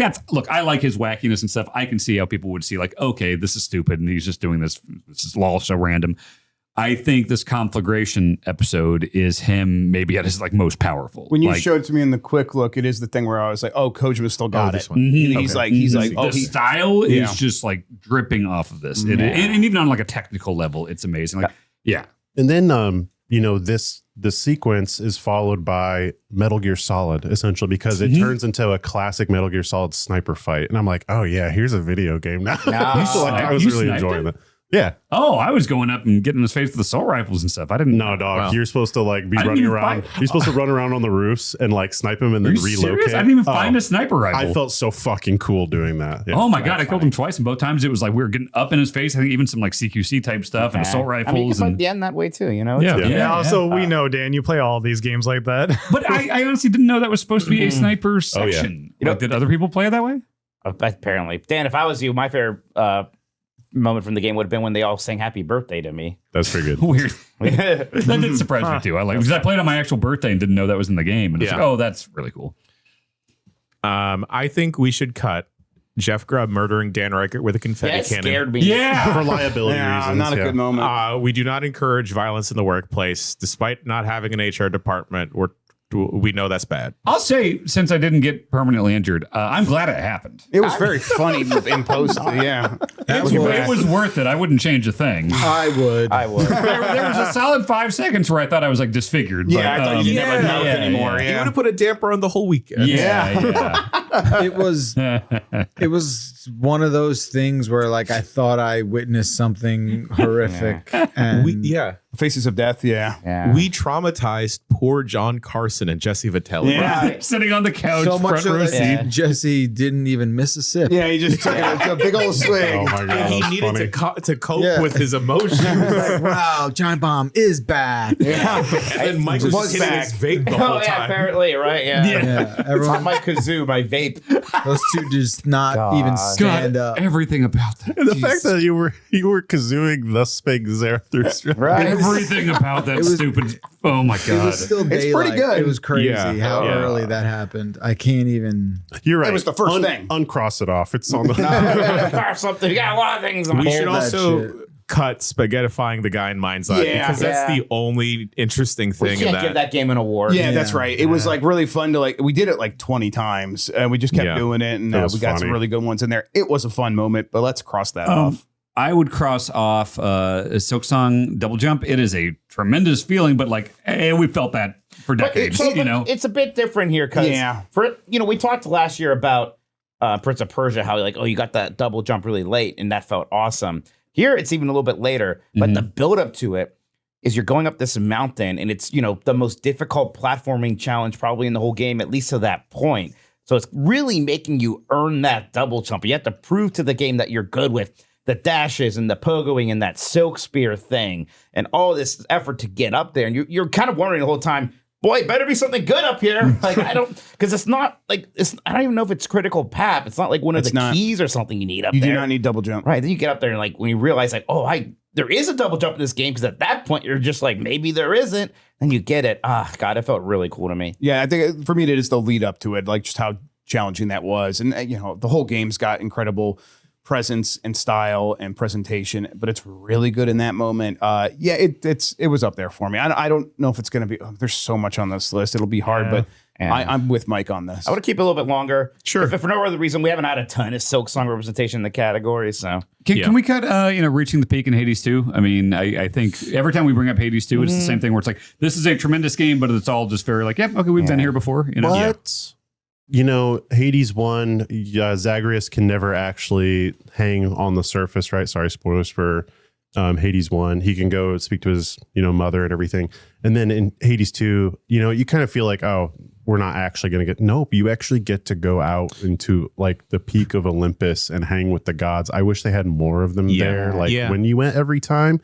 But like it's a total vibe shift, like clouds parting, it's glowing, the music's You're talking great. about after you beat Typhon? Yeah, that's what I'm talking But about. I think it's a cool moment too when Zeus actually helps you in that fight. I was like, oh, that's kind of neat. Yeah.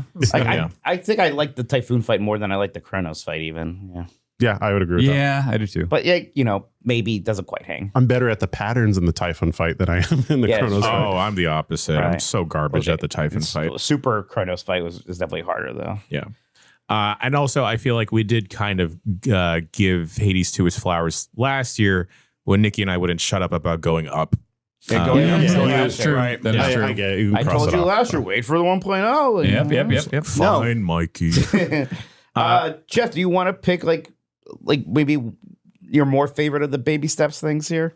Yeah, they're pretty. This is You got tough. defeating the Manbreaker, and this one just says mommy. Right. So Manbreaker is that really challenging section where they put stairs right next to it, and instead, if you're an asshole to yourself, you can instead go up the very challenging rock face where every step is precarious, and if you fall down for 30 seconds because you're so high up, and you have to start over.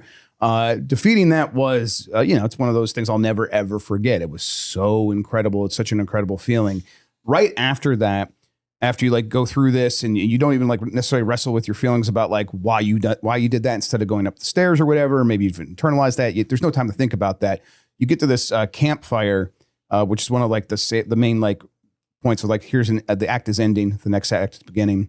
And you go and you think it's going to be one of these cutscenes where you're going to see the donkey men with the huge dicks, and instead, like it kind of cuts away, and you come back, and it's like, okay, we're taking you to the next area, and by taking you, it's like a giant lady shows up, and she picks you up, like and you're doing uppies, your arms off to the side, and she just picks you up. And she doesn't say anything. She just smiles at you, and she just very gently sets you down on top of the next cliff so you can continue walking. Huh. And this music's playing, and it's just like, oh my God, the way it hit me of like, I am alone on this mountain face. I'm trying to get up here, and it's so challenging, and I don't necessarily know why I'm doing this to myself, but I know I have to do it. And it's very like it is like you feel very alone. And for the game to realize that the next thing that you need to remember is sometimes there's people who will help you, and there's people who will take care of you, and that's what we all crave and need. And it's okay to be reminded of that, and it's okay to like have those feelings. It hit me so hard. It was so impactful. The most emotional moment I've had in a game this year. So I think Manbreaker was this. I overcame this thing. I've done that a lot in games. There's only a couple of times where a game's been like, oh, this trauma you've dealt with your entire life, these feelings of like belonging and value.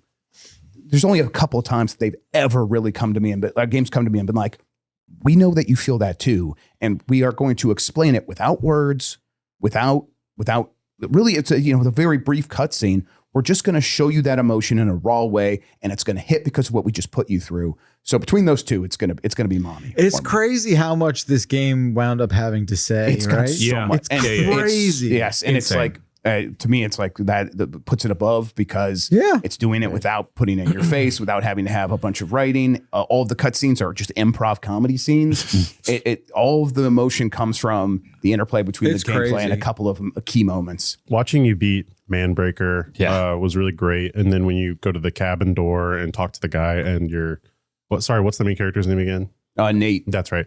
And he like finally asks and admits that he needs help and stuff like that. I was like, oh, I get this game. Yes, now. and that's crazy. And that's like the culmination of like that starts with mommy, where it's like you finally get the door and it's like he's beginning to recognize it's okay for me to just ask for help. And then he goes there, and then like they are basically like a couple after that, him and the main donkey dick guy. It's very, very cute and sweet and powerful game. So yeah, you can cut out breathing the Manbreaker and keep mommy for me. Sounds good.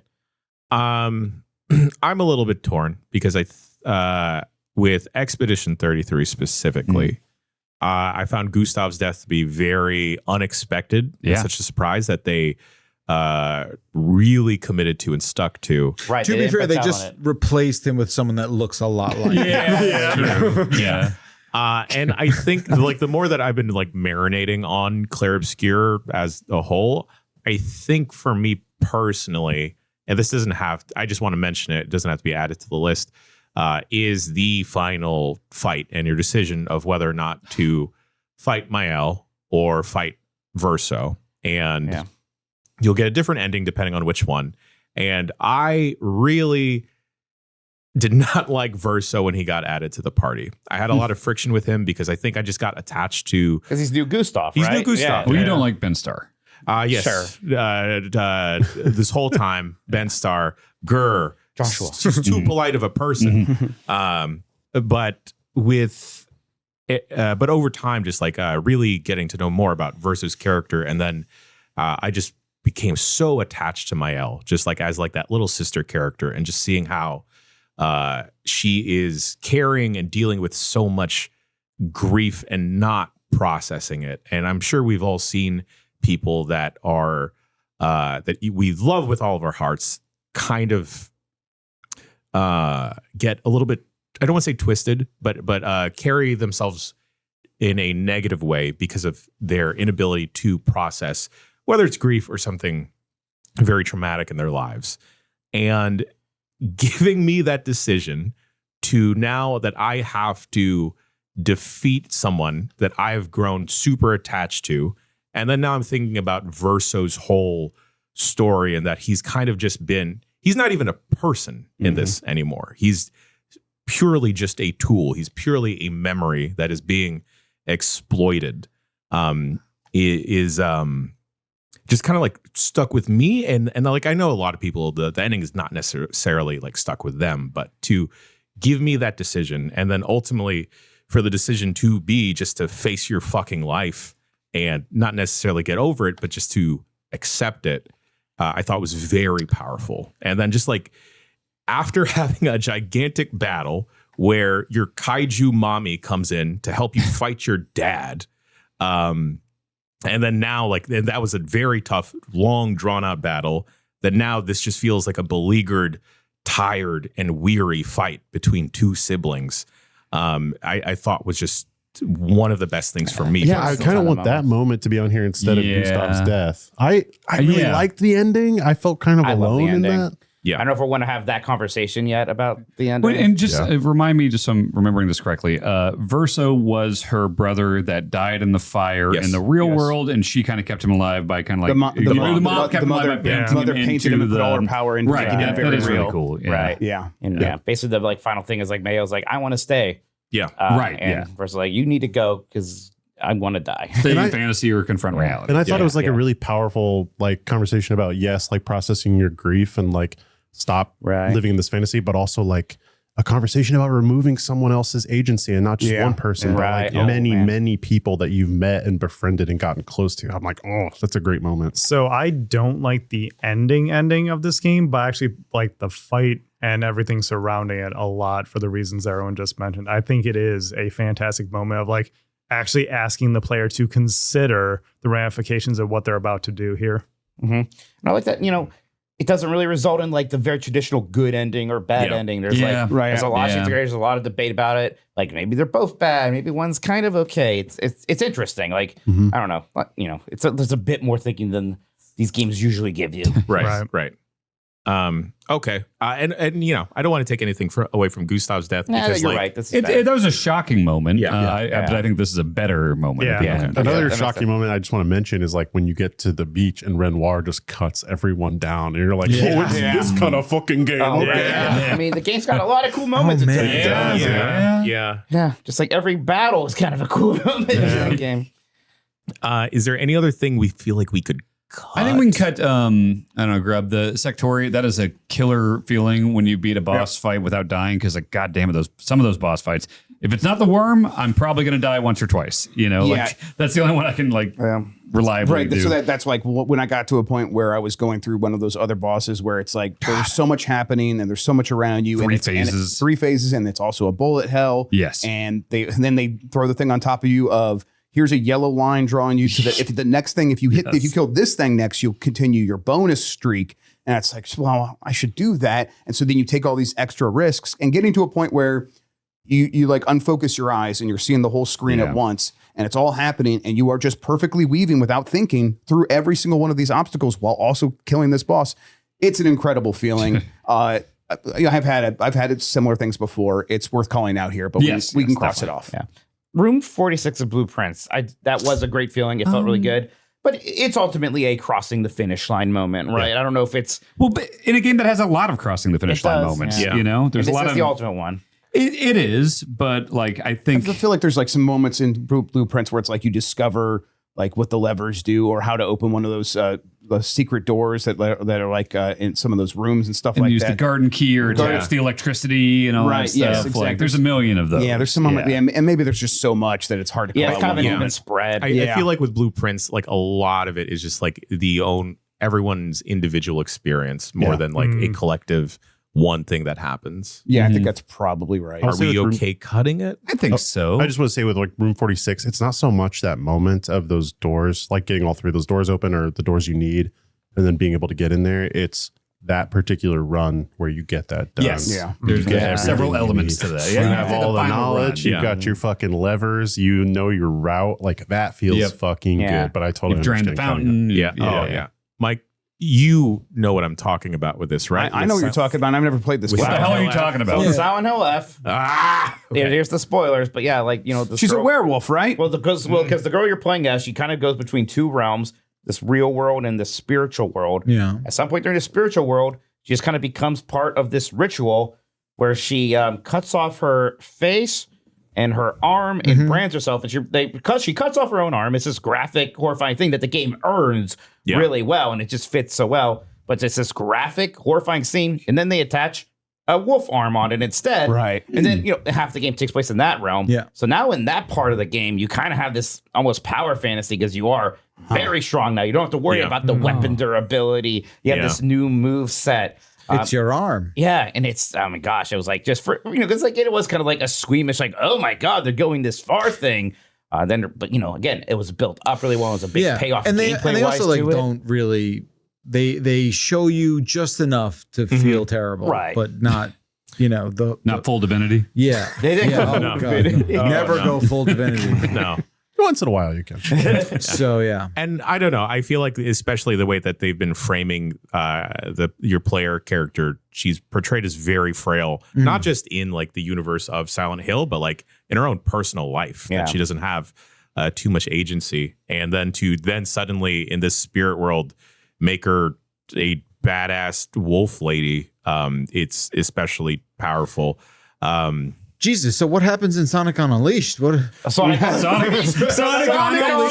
No, we're not doing this. I misspoke. Sonic Unleashed. What happens in? He becomes a werehog. He's a werehog at night. He's a werehog. He cuts off his own arm. Yeah, it's more graphic than Valerian. It's funny what Shadow does. I know what Shadow just does. watches. It's funny because Ninja Gaiden 4 was a Sonic game also. Yes, a lot of grinding. Big year for Sonic. Big year for Sonic likes. Yeah. Grub, I know you love to roll around in the mud.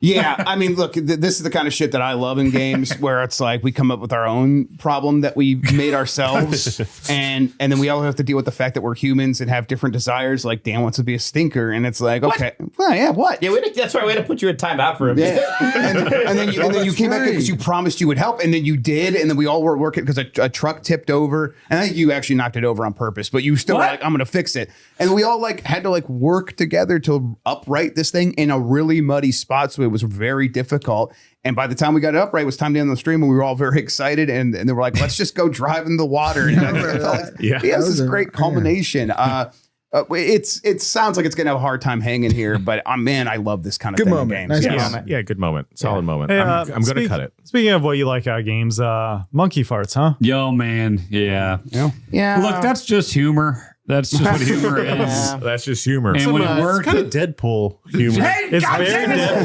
Doing that. We have now for 2 days been saying that Dan is the Deadpool of games. No, I'm not. So I feel about chimichangas, Dan. He's They're pretty good. Oh God. Would you have a drug dealing roommate that is also a blind lady? I've had half of that that equation. sounds like half your college experience. Well, I mean, look, we had a brilliant idea, and the game gave us the tools to do it, and we nailed it on the first try. And it's the funniest thing I could have imagined. It was Keep digging. Keep digging, and we got to This the was real bunker. life. Yeah, we got to the bunker with a button to end the world in nuclear war, and we realized there's an emote where you turn around and you fart, and it's got little stinky gas animation. And there's one emote where a monkey gets down on his ground and opens his mouth and howls. I think Grub, we had you do the howl. Yeah, I was and like, me and you guys, Mike I'm like, timed guys, it. stop. Before we press this button, fart in my face. Yeah, and me and Mike both turn around and fart and timed it do so his monkey well. mouth, and it worked perfectly, and it's the funniest thing that could happen. It was, Again, I love this kind of stuff.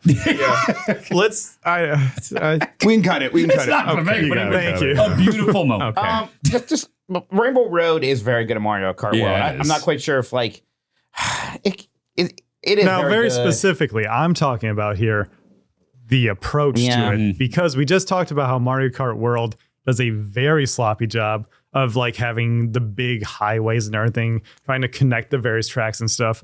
But the final cup is very good because it is all culminating in you going to Rainbow Road. So it's about the drive downhill and going through different terrains and like going on the water and stuff at the end. At the end, it's a starry night and all the imagery matches, and it's just nighttime. Things are shimmering and you go through the water. You're bobbing up and down until you get to a big jump and you go up into the sky to Rainbow Road.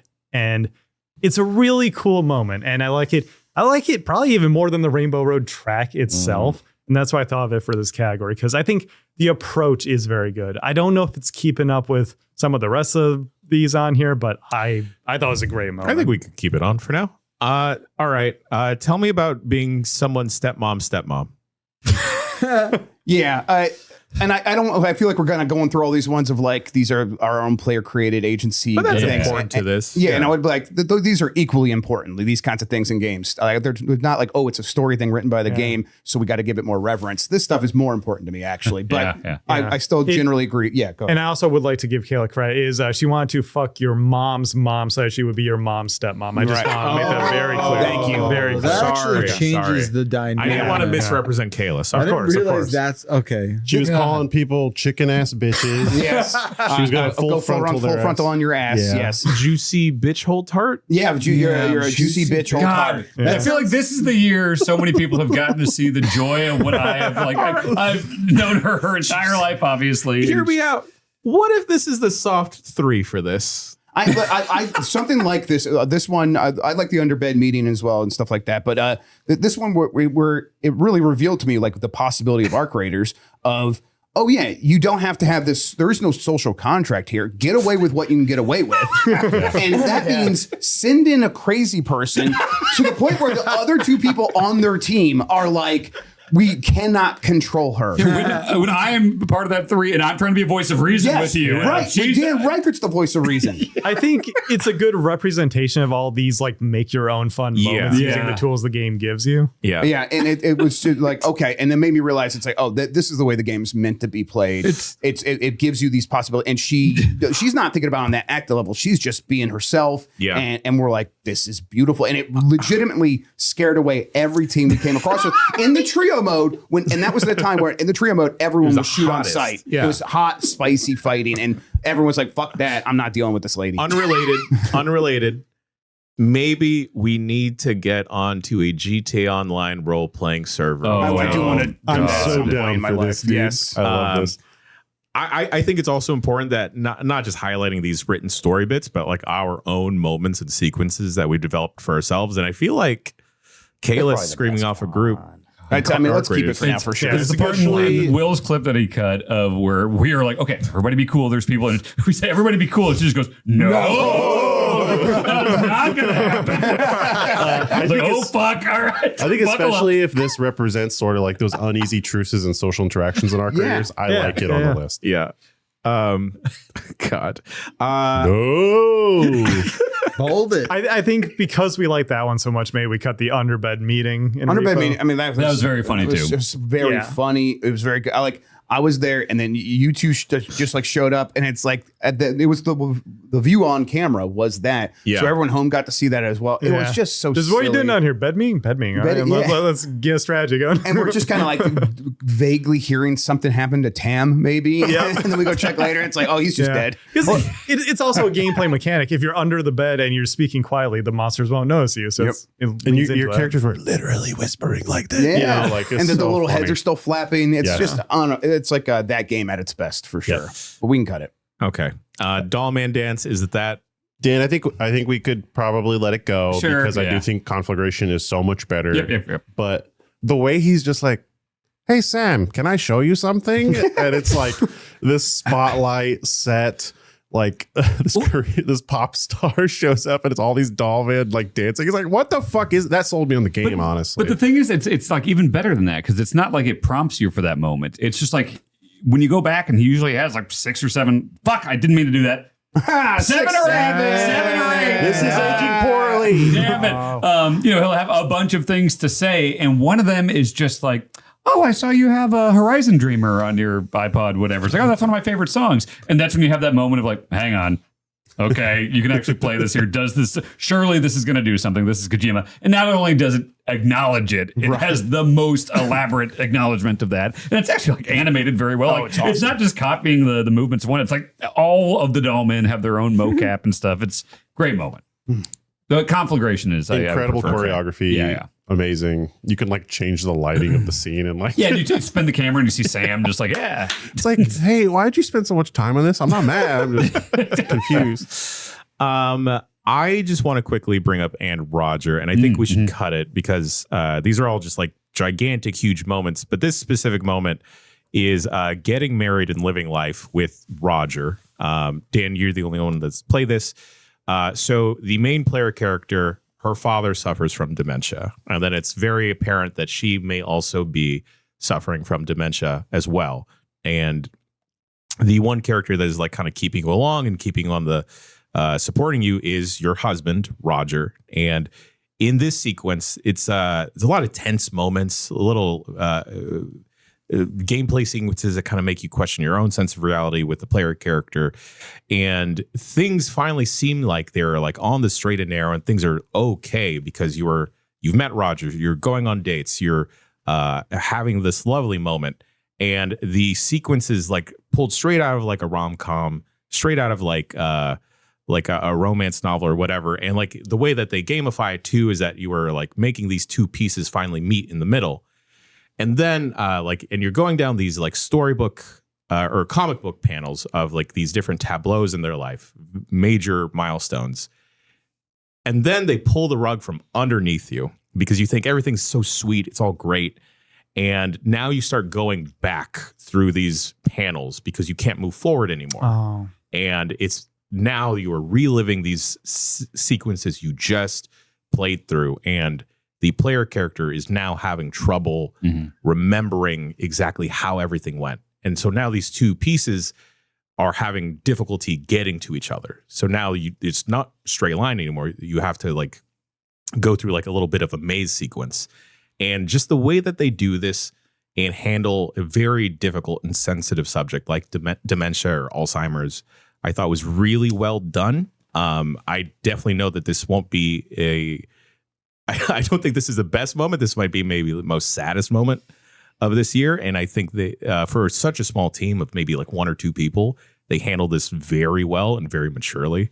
So if you have, but again, content warning, if you have someone in your life that suffers from this, or if you were a father or like an elderly parent, I would maybe pump the brakes and give this one a little bit of time. But like they do this so well. But it is very sweet too, in that like you do see like, okay, well, you see her face kind of age and you realize that you are like an old couple now looking back on these things and, you know, realizing that she's been struggling with this, you know, from a young age, and Roger being like, oh, here's our wedding picture. And I remember, you know, you were so worried about remembering the vows and everything. We had to practice again and again, and it was tough for you. And like, it is all very affecting and very sweet. Yeah. Hey, lots of games about grief this year, huh? Yeah. It's not like maybe we're all collectively going through something, huh? Maybe. A little bit. Tell me about King K. Rool. That was such a great reveal. so That's good. a sequence right So- there. yeah. I almost like I want to see like how much of this sequence could I sort of get on the list, because like really it's like K. Rool through the ending Yeah. is what I would want to talk about here. Of the reveal of Donkey Kong Bonanza, they came up with this new group, the new Kongs, you know, the Void Company. Just And- these shitheads. They're great. I love them, but they're just little shitheads. Yeah. Kinda. They're kind of a little stinkery, especially the main guy. But the reveal is that like, you know, the MacGuffin you're trying to get to, is it the cord What thing. the fuck is the it? It's the gold constantly root? Is rotating it? Is little the final bananas. one? Sounds right. Yeah, but you're trying to get to like the golden banana at the end or Banandium whatever. Yeah, banandium root. Thank you. And you get to it, and you're like, oh well, this is it. This is the thing. This looks a little weird. What is this? And then like you bust it open, and it's King K. Rool's belly, and he pops out. And it's like, oh, it was me the whole time. And at first, I'm like, well, this is weird. Why did they do that?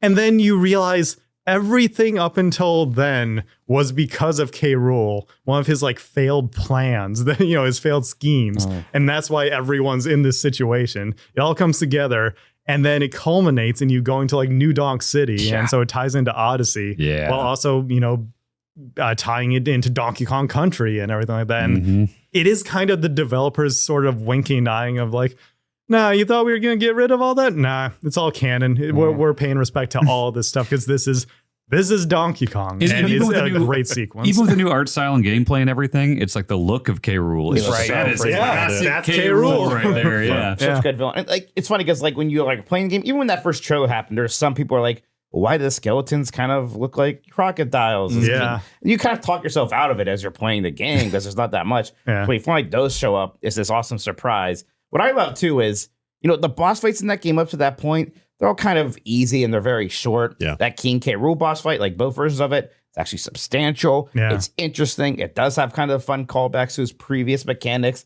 It feels like a really good final set of boss fights. It's also like there's incredible spectacle throughout this whole Yes. sequence. Yeah. It is exciting. There's so much happening on the screen, and it's got a ton of style. And a lot of that style is classic Donkey Kong Country. And it's like, after playing the whole game and falling in love with the new stuff that is in the game, for them to go back to that and both these things working side by side and really kind of integrating in a strong way of being like, oh man, they just brought Donkey Kong all the way together. It all hits. And you see that or hear that in the music, which is, a little bit of like remixing some old tracks and some new music as well. It really feels like bringing the new and the old together. Some of the best music of the year, Chuck. Yeah.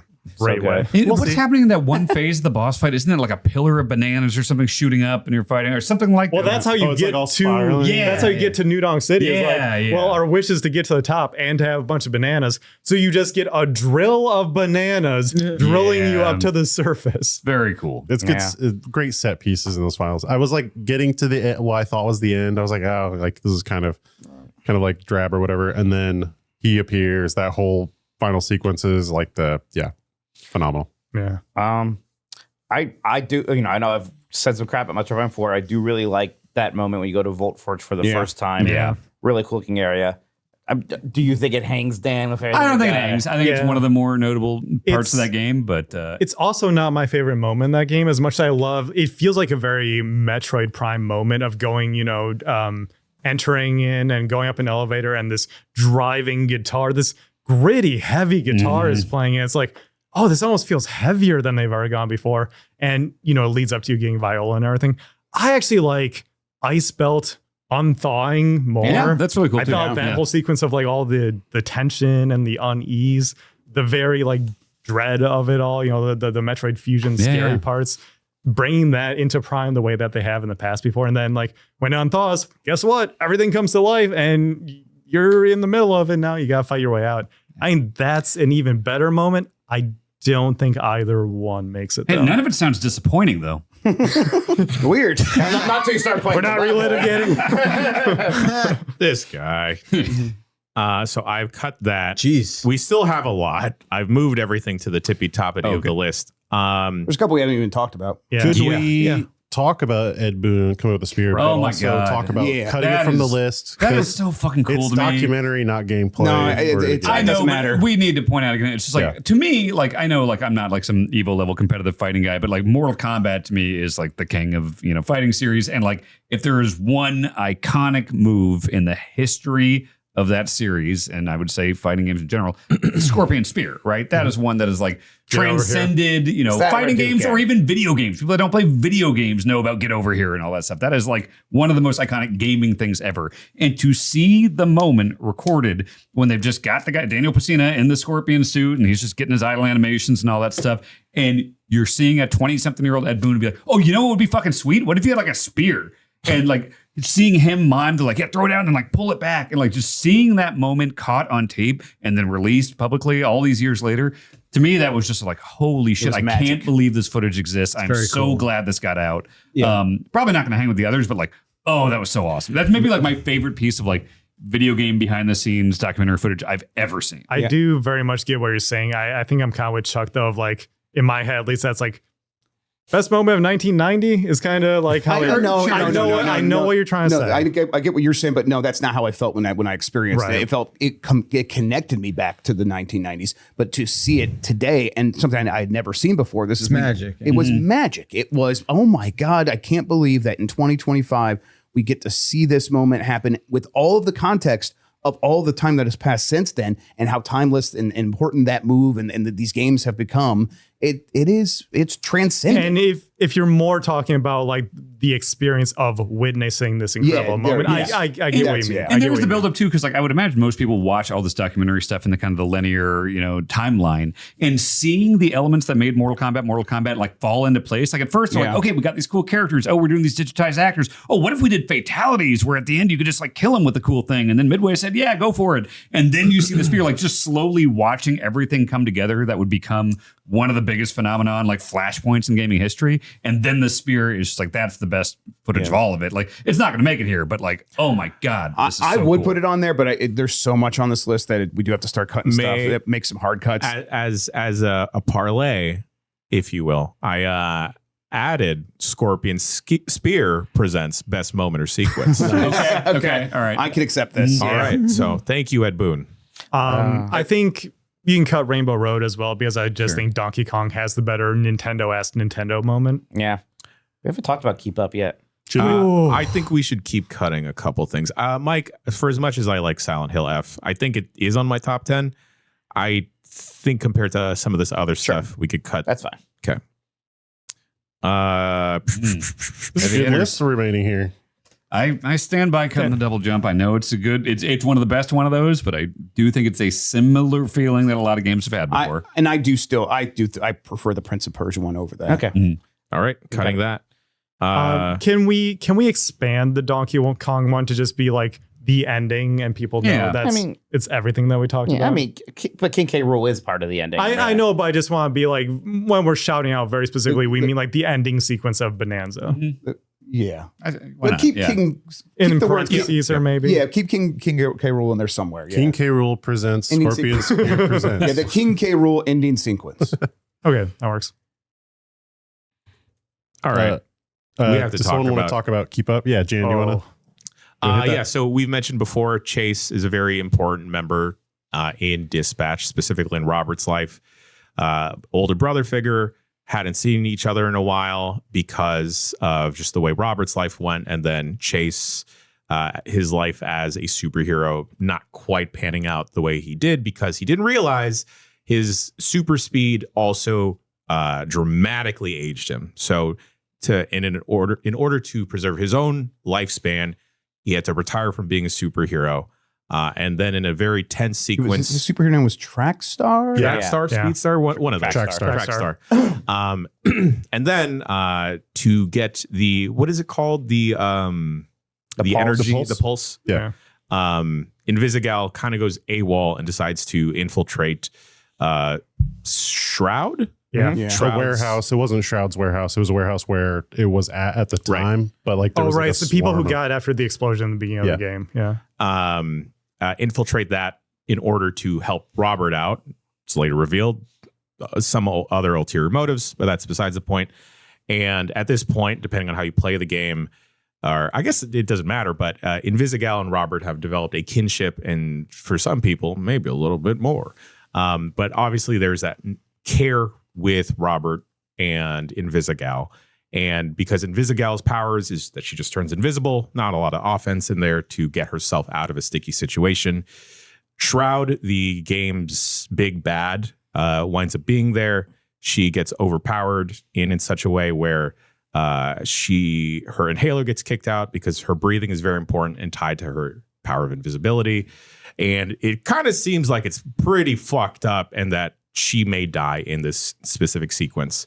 And also this whole time, Chase has kind of just been in the background, just adding quips, adding Also flavor warning text. Robert about Invisigal. Yes, the Yeah, whole because time. he does not like her. He This is very hates her. critical. Yes. He is that friend that will. He thinks she has the maturity of a 16-year-old. Yeah. Yes, and He's right. He's not wrong, but he's just like, hey, this bad egg. Like, Yes. fuck her. I want you to stay away from her. Yes, he is that friend. He is that homie that tells you, get your head out of your ass. Look around because this person is not good for you, dog. But Robert, just so in his own head, for whatever purposes. So as a player, we all think Invisigal is screwed in this moment. Shroud is going to get her, either kill her or take her as a hostage. And then you just look to your side as Robert. You look away from the monitor and you just hear Chase say, "Keep up." Yep. And then he's in his like pose as Trackstar Yeah, before he about to takes dash off. away. Ugh. And then he just speeds away. But the little detail that I love that they added to this is that he doesn't take the most direct route to get to her because he knows he can get to her. But I think he knows that this could be his last, literally his last run. Sweet. Oh, he goes that's for a very run. cute. So Oh he my like God. goes around the block a couple times, just like feel it one more time because he knows that this is probably it. Because again, it's aging him every time. It's And he's aging him. already He has very the old. appearance of like a 70 to 80 year old Yes, man. yes. He's Like 40. And in canon, he's only 40. So he picks up Invisigal and then he drops her off at a nearby park, saves her from Shroud. And the whole time, the only thing Robert can do is just watch from the monitors. Yeah, dispatch And computer. it just highlights how much further powerless Robert has felt. And then just how it highlights the relationship between Invisigal and how much of a volatile character she is. If like, is she a good friend? Is she a good person? Because someone that is ostensibly my brother is now dead because of her. And it's the whole thing with Chase's character of like, he is modeling the behavior of, I'm going to be honest about my opinion about these people. I'm going to tell you when someone sucks, if they suck, and I'm not going to hold back ever. And I'm going to be capable of holding these feelings. And then when the time comes, when they're in trouble, who gives a shit about any of that? I'm a superhero. I'm going to do the right thing. Yeah, he's a fucking hero. Yes, and it's like, oh, these are the things that Robert will have to continue to struggle with and has struggled with, and it's maybe failed a couple of times as you've made these choices in the story. And it's like a reminder of like, you can hold these opposing ideas, but at the end of the day, what are you? Are you a hero? Then do the right thing when faced with that in that moment. It's really good. And like I was like, as it was happening, I'm predicting like he's probably going to go do this. And the reason, like when it happens, it's not like, oh, I predicted that. They ruined the twist. It's like, no, thematically, it was the right choice for the story. And it hit even harder because I'm like, okay, they get what they're doing here. They really understand how to write these characters. And like I love Robert's dialogue there at the end where he's just like, oh fuck, oh shit, where are my keys? I gotta go over there and check in on him. It's the moment. So I binge played all of Dispatch after every episode was out.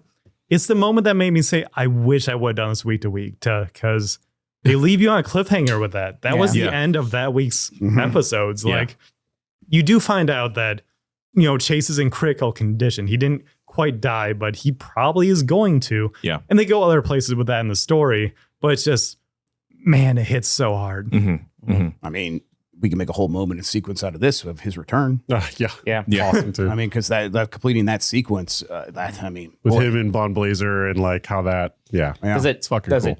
It cheapen the near death at all for you? I don't think so. I don't think so. Yeah, I don't think so either. Because it's also, there's also sacrifice there. Blonde Blazer is giving up her powers as a superhero. Right. It's a knockout. Like the next person sacrificed to save him, and it's like she makes it clear that she does expect to get it back. At least in my playthrough, they're gonna figure it out. Well, what she's saying is like, because I think there's sort of the vibe of, this is maybe even only temporary. We'll see what happens. I think if there is a dispatch shoot, that's probably what they'll get into. Yeah, season 2. But it's just the fact that it's like, everyone is giving up something because they want to make the people in their lives who they really respect.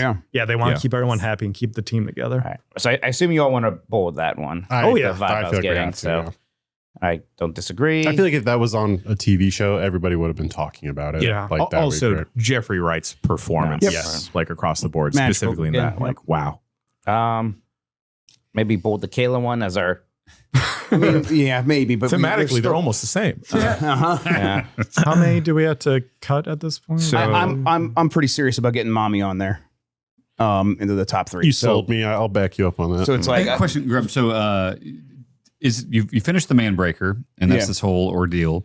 And then does it give you a moment to, you said there's like, she puts you on top of another cliff, right? Does it give you a moment where you think like, oh, fuck, now I have to do this? Or is it just kind of like a cutscene? No, so it's like when you get up there, first you talk to the guy who built the stairs and then says like, basically like, you won't be able to do the Manbreaker, just take the stairs, and he kind of challenges you. You have that stuff. Yeah, you have a conversation with him and that's whatever. And then you walk to the fire and that's like, it kind of fades out and you fade back up. And then she kind of smiles down on you, puts you up there on the cliff, and then you basically are walking to the end of the game at that point. There's one more sequence where it is like, oh my God, I have to do this, and that's the train. So like, I guess just to understand the moment more, like, is there a moment where you think you're going to have to do something and then she helps you? No, it's not about that. No. It's about like, I mean, she does help you get up a cliff that you wouldn't be able to get up otherwise. Like it's presented as like this kind of rock face, but it's really just like, I've rejected help so much up to this point. I see. And the character's done it as well. I'm doing it when I did the Manbreaker. The character Nate, every situation he's in, he's surrounded by people who are ostensibly friendly. They never go the step of assuming that he is going to need the thing that he does need, that whatever help that is. They are waiting for him to ask for it, and he doesn't have the value. He doesn't value himself enough to believe that he is worthy to ask people for anything. I see. And so this is like the mommy character is just saying, I no questions. I'm not going to force you to ask me. I understand what you need. I understand how alone you feel. And I'm going to just give you what you need right now. And then I'm going to set you down and let you go. and it's again very powerful. And I think that is eventually what gives him the confidence of like, oh, I do have some value. And when he goes up to the door and finally asks, "Hey, can I come inside? I'm cold. Can I come sit by your fire?" That hits even harder because of that. Okay. He's like, "Can I use your toilet?" Can I use your toilet? Oh, because he has to pee the whole time. That's cute. I am wondering actually if the Kayla Arc Raiders thing hangs with some of these other moments. I mean, it's so good, but yeah, I'm not going to try to get both these on. So yeah, Here's what we do. Kayla and Scorpion Spirit. I like it. Okay. Yeah. We're doing good work. Shouts here. out Kayla. Shouts out to Kayla. What a wild card, huh? Oh yeah. Yeah. Yeah. Weirder than Dan. Yeah. Wow. Yeah, I said it. Weirder than Mitch? Not weird. I don't know. King K. Rool's whole ending sequence. Boy, see, this is probably my favorite one on here. And I'm worried because I don't think I could sell it as well as these other ones. All I can say is it was really cool and fun. I mean, I would keep it important. on there, but I think that you're right about some of these other ones. I don't know. That's my second favorite as well. So like I'm behind this one as well. Like, I'd rather have it than the Verso Mael fight, which is the other one like I could speak to. Which I love that. I think Expedition 33 is kind of just riding moment to moment to moment. So even that one doesn't necessarily hang out insanely. I just kind of think of that game as when I think of Chuck, when I think of like Expedition 33, like it still kind of is hard to think about like a specific moment, and like this was a struggle to just pick this moment in itself because like we didn't even start with this, right? We kind of we didn't shifted. this like wound up popping up. So like I think I would be okay because the game as a whole package just feels very important, and especially because like I didn't like Verso at first. When he gets introduced to your party afterwards, it's like my main guy. We don't have a best narrative or story or whatever character or category. If we did this year, do you guys think Expedition 33 Oh my would win? God. Yeah, It did. Yeah. It was a miracle worker in that it's right. When would I ever fucking give a shit about a very fantastical JRPG? the fact that you just Not a recapped JRPG. some of the story like a moment ago shocked I me. remember the story. I like the got through to characters. Dan. I think it was affecting. Like, I mean, Expedition 33's that story right, you already- is okay, like yeah. one of my favorite, maybe my favorite. God, well, no Metal Gear, but Dan's like, you know, do I like French people? no, honestly, the fact that it made me care about that and love this game, I cannot believe what it pulled off. I wish the personally, French were you know? real. I know. It was so God. cool. It's Fantasyland. Yeah. I was gonna bring up about K. Rool. If I have a critique there, I think that sequence goes on a little too long. It's long. It's fun though, and it does escalate. I think it's better than it like honestly going too short, and a lot of times that's better because you like leave them wanting more and stuff. But in this case, it's like I didn't think they were going to do it, and then they did it, and I wanted to spend as much time in there as possible, like with all these things. But I mean, you're also not wrong. I do think though that they stuck the landing. Yes, like, they did. Yeah. Donkey Kong Bonanza is basically a playable Pixar movie in the way that the characters interact. And I think they earned that ending sequence. I think that it is that big culmination. You know, there's almost like a musical moment and stuff because it's music themed. And I just think every part of it is very fun. So it sounds like R3, maybe Mommy, Baby Steps, King K. Rool ending sequence, and then Keep Up. I would say, okay, out of the three that are kind of on the possible chopping block here, between Death Stranding 2, Clair Obscur, and King K. Rool, I have played and love all three of those games. I do love that conflagration sequence a ton. I mean, it is kind of like everything I love about Kojima distilled into one kind of short chapter. Looking at this thing kind of like jaw on the floor. It's like, oh, this is the coolest thing I've ever seen in a video game. That scene is the game I want Death Stranding 2 to be. Like I want that. That scene is like Metal Gear at its coolest. Yes. It is Kojima at his best. Boy, yeah. It's the best sequence in both Death Stranding games by a mile, I think. I'll just toss my opinion on it out there, though. You guys haven't sold me on it in the way that the Mommy sequence and Baby Steps sold me on. I think the thing is, more than anything else, this needs to kind of be seen and heard. Like the Mommy thing is a story-based and conceptual, and then the message of it. This is purely audio, visual, tone, vibes. I've seen it, and you're still not selling me on it. When I saw it, I did like get it and was into it. But it's like, is it just the spectacle? Like, not that's The tone. Yeah, It's- just spectacle is dismissive. Is it there's spectacle which did blow me away, and then the tone was there as well. I mean, I didn't I mean, even it's know not there a was, tech demo. Right, It's, no, like, it's not exactly, just yes, audio visual, exactly, you know? yeah. My question is for the Bonanza folks. Does the King K. Rool ending sequence, does that really only play if you're super familiar with everything versus Conflagration, which could maybe, be... but I don't know if I But don't know if I care. The thing is, Okay. people who are only into Nintendo, that's hundreds of millions of people on Earth. Sure. Like, But also, I'm a huge Nintendo guy and nostalgia for Donkey Kong and everything. I would definitely take Death Stranding over the King K. Rool thing. We could split the difference, eliminate them both, and put the French people in. I actually like that. And I like both of those, and I was fighting for Conflagration, but I think that's a fair cut. Chuck's French. Nope. German. Have we shot down Dan a lot during Game of the Year? Yes. My question too. Yes, we have. I thought about that too. Part of me's like, maybe I need to let Dan get one. You know what, Dan? I'll erase both of these people. Who? Oh, but I like them You're gonna too. homage No, Jan, you have to pick between Jan, the two. You can't. Kill Dispatch. I know it's not happening. I know it's not happening. I know. I'm not going to touch it. He's pulling his favorite. No. I can't be ridiculous. I mean, Claire Obscure's probably not hanging around. it's the one I would cut right now. I would cut it too. Yeah, let's cut it. Au revoir. Hey, That's what the French say. Yeah. Still need one more here. that's rough. That's rough.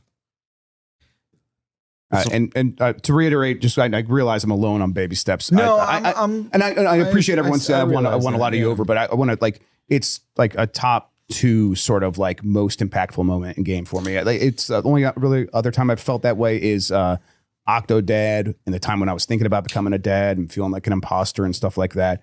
It's like, oh, that's affected me to this day. This will be something I carry with me forever. No, the way you talked about it, Grub, is like, you know, I feel like you and I are like cut from similar cloths. And then sometimes for someone to just extend a level of generosity, no questions asked, is like, can be more impactful. It's so human. Like, it's everyone just wants to go back to the mother. Right? I think And it's funny like, how much people have been saying "mommy" because of it.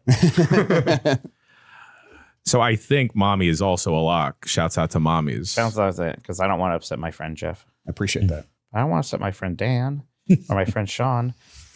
Look, I there were guys about myself. Like, I'm ready to back down because, like, I don't know, but like, I mean, I love both the King K. Rool and Conflagration, but like King K. Rool, I was like smiling during that whole, last hour or so. It's like, oh, that's such a cool thing. Oh, what a cool throwback. Like the gameplay wise is cool. Oh, and New Donk City. Like it's just one thing after another that I really, really liked. And I'm very much the audience for that type of stuff. But, I've never seen anything like that Conflagration chapter. And also, like, if they are both spectacle, I was actually more impressed by the Conflagration. is this really wishy-washy? Say like, Yeah, I think look, I Conflagration, feel like thank you. Keep Up's gonna win. Can we just have 3 runners up? No, we that's got- not how we do it. Change the rules. No. I didn't know I was podcasting with a coward. I'm sorry. Yeah. There's some half-star guy over here. Fucking anarchist. So I'm with Dan on Conflagration against K. Rool. Boy, this is a Anyone else in that dead camp? heat. No, I'm King K. Rool over it. I could Be take honest. either one. I'm sorry. Jay, what do you think? Well, I'm looking at it and like I don't have the same reverence for like Donkey Kong at all. Shit. This is like I like Bonanza. Don't get me wrong, Bonanza. No, Batanta. And like I again with Kojima, I'm actually like right in the middle between these two. Yeah, so that's why convenient. I'm going to let Jan pick it all right now. That's Jeff Backelar's Yeah, I was music. gonna say, Jeff, you haven't spoken up here. Yeah, because I haven't played either of these. Oh, games. there we go. Well, like, I don't know. Like I've seen that sequence you're talking about. It was like one of the standout moments from like one of the initial trailers that had me questioning, like, what's happening here? There's a skeleton warrior standing up by the statue with the fireworks going off in the And I bandana. just like skeletons. Yeah, the skeletons are smoking, Jan. Whoa. Whoa. That's cheap. That's KK Rool actually smokes Bananas? cigarettes and blunts. banana cigars. He chews. Ball attack. He shoots him out of the way. Oh, it's unfair. And he wears overalls. I need my mom right now. Mommy. Don't worry, that's winning. You're playing blackjack against them. Don't worry, it's bolded. Mommy's bolded. Fuck. But like, I don't know. With like Kojima, the conflagration sequence, which is in the quick look we put out, it just seems like peak him, Yes. but parentheses positive, Yes. and not in a I'm smelling my own farts way, which I find some of his stuff. He loves to his be. farts. Yeah. It's not pretentious. It's just fucking pulled it cool. off. Yeah, like what he was going for, he this pulled is off. like him like doing his damn thing. Like he is in the zone of like directing a sequence and like working on the cinematography of it all. Yeah, and he's not slapping like directed by Kojima. Blah, blah, blah. Like, none of that's there. It's just he's letting it speak, and it's so good. So I would give it to conflagration. Then I think we just need to do it. Then I At that think point, it you're just the has tiebreaker votes. then. What's that? What tiebreaker? I think Jan is the tiebreaker. And he said give I it to think so. conflagration. Exactly. Yeah, So- exactly. I think Will stepped in I really here, like. and then we may have renamed the How category King K. Rule and Kayla. Thank you. I actually don't like that one. Keep it. I just salt in the wound. Throw Skimble Shakes in there. All right, we'll No. take King K. Rule. Scorpions? Railway. Yeah, Scorpion. I love Scorpion. These are Boston. The Scorpions. Boston Scorpion is a really funny. He loves the Pocket car Patriots. by the Scorpion. Scorpion He loves the does seem Patriots. like he would be a Red Sox fan. We misspelled Scorpion, audio listener. Sorry. Nope, they'll never know that. Scorpion. They can't read.